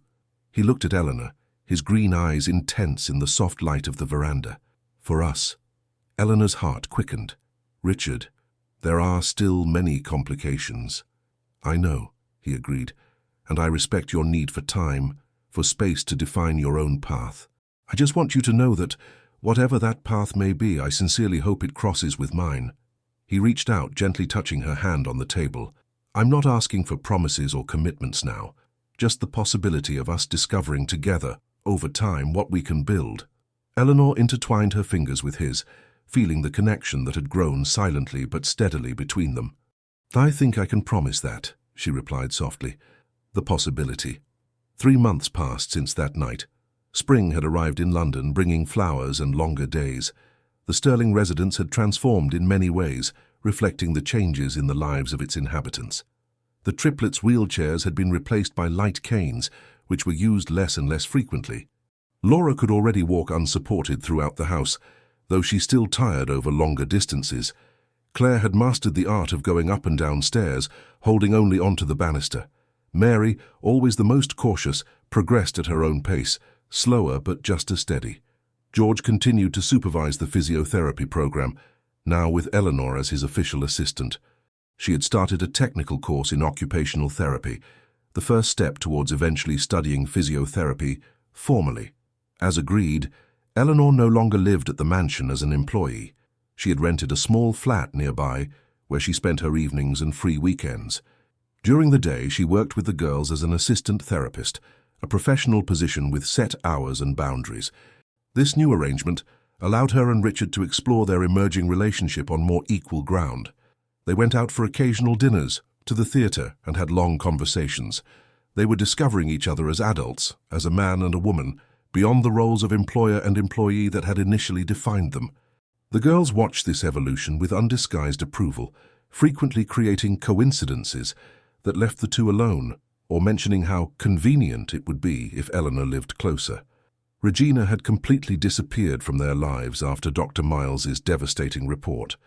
Rumours indicated she had moved to Manchester after the Regional Physiotherapy Board launched an investigation into her professional conduct. One sunny Saturday morning, the Triplets school organised a small science and arts fair in the main courtyard. The girls, recently reintegrated into the regular school environment, participated enthusiastically. Claire presented a project on butterflies, her new passion. Mary had written a small book of poems illustrated by herself. Laura, ever surprising, presented a model of the solar system that actually moved. Richard and Eleanor walked among the stalls, proudly observing the girls' achievements. Without realizing it, their fingers would occasionally intertwine naturally, parting and finding each other again in a silent dance. "Mr. Sterling, Miss Vance," called the headmistress, approaching with a warm smile. "So good to see you. The girls are adapting wonderfully, true stars in the making." "Thank you, Mrs. Davies," Richard replied. They were eager to return to school, and the school was eager to have them back, the headmistress assured them. "Oh, I almost forgot to mention, we were contacted by Inclusive Education magazine. They heard about the Triplets' extraordinary recovery story and want to do a feature. They mentioned something about the housekeeper who did the impossible. Would you be interested?" Richard and Eleanor exchanged surprised looks. "A feature story," Eleanor repeated, uncertain. "Yes, I believe it would be inspiring for many families in similar situations," the headmistress affirmed. "But of course the decision is yours." Before they could answer, they were interrupted by a commotion in the center of the courtyard. A group of children and parents was forming a circle, exclaiming and applauding something. Approaching, Richard and Eleanor saw what was causing such a stir. In the middle of the circle, the Sterling triplets were performing a small, impromptu presentation. Laura, in the center, was standing completely on her own without support. Claire and Mary, each holding on only lightly to chairs, were positioned beside her. At Laura's signal, the three began to move in a simple but synchronized dance. Side steps, small turns, arm movements vaguely reminiscent of basic circus acrobatics. It was a modest performance in terms of complexity, but absolutely extraordinary considering that months ago, these same girls were confined to wheelchairs, discouraged from any independent movement. "Astonishing," murmured the headmistress, moved. "Simply astonishing." "They've been practicing in secret," revealed Richard, as surprised as everyone else. Apparently, Eleanor wasn't the only one capable of creating secret training sessions. Eleanor felt tears streaming freely down her face as she watched her little warriors. The pride she felt was almost painful in its intensity. When the brief performance ended, the audience erupted in enthusiastic applause. The girls, breathless but radiant, took clumsy bows, holding onto each other for support. Laura, always the trio's spokesperson, raised her voice above the applause. "We wanted to show everyone that nothing is impossible when you believe and have the right people helping you. A year ago, they said we would never walk again. Today, we're dancing." A new wave of applause followed this declaration. The parents and teachers present exchanged emotional glances, many discreetly drying tears. "And we want to dedicate this dance to Eleanor," Laura continued, searching for her in the crowd, "who taught us to believe again." Eleanor felt Richard squeeze her hand as all heads turned in her direction. Normally shy of public attention, this time she didn't mind. The moment belonged to the girls, to their courage, to their determination. Later that day, after the fair, the family returned to the mansion for a special lunch prepared by Mrs. Gable, who continued to come daily despite the changes in the domestic arrangement. "That performance was incredible," Eleanor commented as she helped serve dessert. "You completely fooled me." "It was a surprise," explained Mary, smiling shyly. "We practiced when you weren't here." "George helped us," confessed Claire. "That traitor," Eleanor joked. "I thought he was being mysterious lately." "It was Laura's idea," added Mary. Laura shrugged, but couldn't hide her pride. "I thought it would be cool to show everyone how much we've improved." "And to impress Eleanor, of course," Richard teased, making the girl blush slightly. "Maybe," she admitted. "A little bit." After lunch, while the triplets were resting in the living room watching a movie, Richard invited Eleanor for coffee on the veranda, their private ritual. "So," he began, once they were settled in their usual chairs, "what do you think about the magazine story?" Eleanor pondered for a moment. "I don't know. I've never really liked being the center of attention." "I understand that," Richard replied, "but I thought maybe the story could help other families, other children who have received discouraging prognoses." Eleanor nodded slowly. "From that perspective, it makes sense. Besides," he continued with a slight smile, "the story is too beautiful to be hidden, don't you think? The ex-acrobat who lost everything, found a new purpose, and did the impossible. When you put it like that," Eleanor smiled too, accepting his point. They sat in silence for a few moments, enjoying the view, the breeze, the company of one another. "You know what I was thinking?" Richard said finally, turning to face her. "About our current arrangement." "What about it?" Eleanor asked, curious. "It's working well, isn't it? You have your space, your independence. We're getting to know each other as people, not as positions." "Yes, it's working very well," she agreed. "It was an excellent idea." Richard took a deep breath as if gathering courage. "And what if we moved on to the next step?" Eleanor's heart sped up. "What step would that be?" "Well," he seemed suddenly nervous, almost shy. "I've been thinking that maybe you could not move back in as an employee, of course, but as part of the family." Eleanor froze, absorbing the meaning of his words. "Richard, are you asking me—" "Not exactly asking," he hurried to explain. "More like a possibility to consider. For the future, when you feel ready. If you ever feel ready." She looked at the man before her, his anxious green eyes, the slightly graying hair at his temples, the lines of worry that were gradually giving way to smile lines. In the months she had truly known him, beyond the facade of the successful businessman, she had found a man of integrity, compassionate, devoted to his daughters, capable of admitting his mistakes and growing from them. "I'm already considering that possibility," she finally replied with a soft smile. "I've been considering it for some time." Richard's face lit up. "Really?" "Really," she confirmed, "but I'm not ready for a definitive answer yet. I need to finish my studies, establish myself professionally, and the girls adore you," Richard finished. "Probably more than me sometimes." Eleanor laughed. "It's not a competition. It's about creating a solid foundation for them. Any change in our arrangement needs to consider the impact on all three of them." "Always thinking of them first," Richard observed with admiration. "It's one of the many reasons I love you." The words came out naturally, without planning or hesitation. It was the first time he had said them explicitly, though the feeling had been growing between them for months. Eleanor felt the impact of those three simple, yet infinitely complex words. She met his eyes, letting her own heart speak without fear. "I love you too," she replied softly. "And that's why I want to do everything right. For you, for the girls, for us." Richard nodded, understanding perfectly. "All the time you need. I'll wait." In the living room, three little spies quickly looked away from the veranda window, trying to stifle excited giggles. "They kissed," whispered Laura, always the most observant. "And they said they love each other," added Claire, sighing romantically. "It was obvious," commented Mary, trying to sound sophisticated despite the smile she couldn't contain. "Do you think they'll get married?" asked Claire dreamily. "Eventually," Mary replied thoughtfully. "But Eleanor will finish her studies first. It's important to her." "And to us," Laura added. "She needs to be an official physiotherapist to open that clinic she always talks about, to help other kids like us." The three nodded, silently agreeing with the wisdom of that plan. "And then, when everything is right," Claire continued. "We'll be a real family," Laura completed. "We already are a family," Mary corrected gently. "It'll just be official on paper." On the veranda, oblivious to the conversation of the little strategists, Richard and Eleanor remained hand in hand, watching the river. The future stretched out before them like that infinite horizon, full of possibilities, challenges, and promises. For Eleanor, who had lost everything in the devouring flames of the circus, to find not just a new home, but a new family and a new purpose, seemed almost a miracle. Not the kind of miracle that just happens, but one that is built with hard work, unwavering faith, and genuine love. "You know what I'm thinking about?" she asked, breaking the comfortable silence. "What?" Richard replied, gently stroking her fingers. "That first night, when I got here. Remember, I looked out my bedroom window and spoke to my parents in the stars. I told them that maybe here I could make a difference." "You made much more than a difference," Richard observed.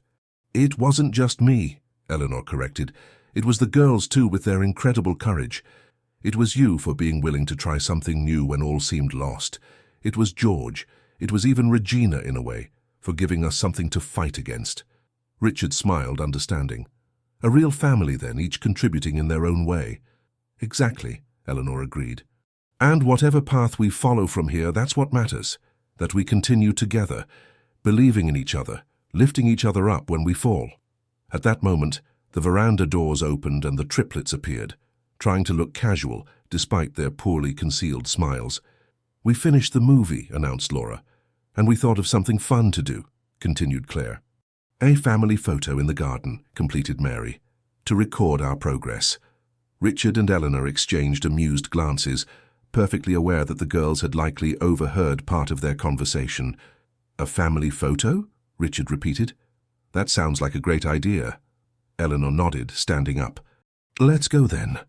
In the sunny garden under the partial shade of the oak tree, the same one where it had all begun with the quest for the stuck ball, the triplets positioned themselves carefully, each holding on only lightly to the others for support. Richard set the camera's timer and ran to join the group, positioning himself next to Eleanor.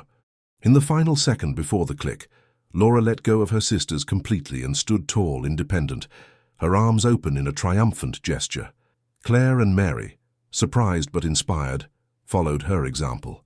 For a brief, perfect moment, the three of them were standing completely unaided between the smiling adults.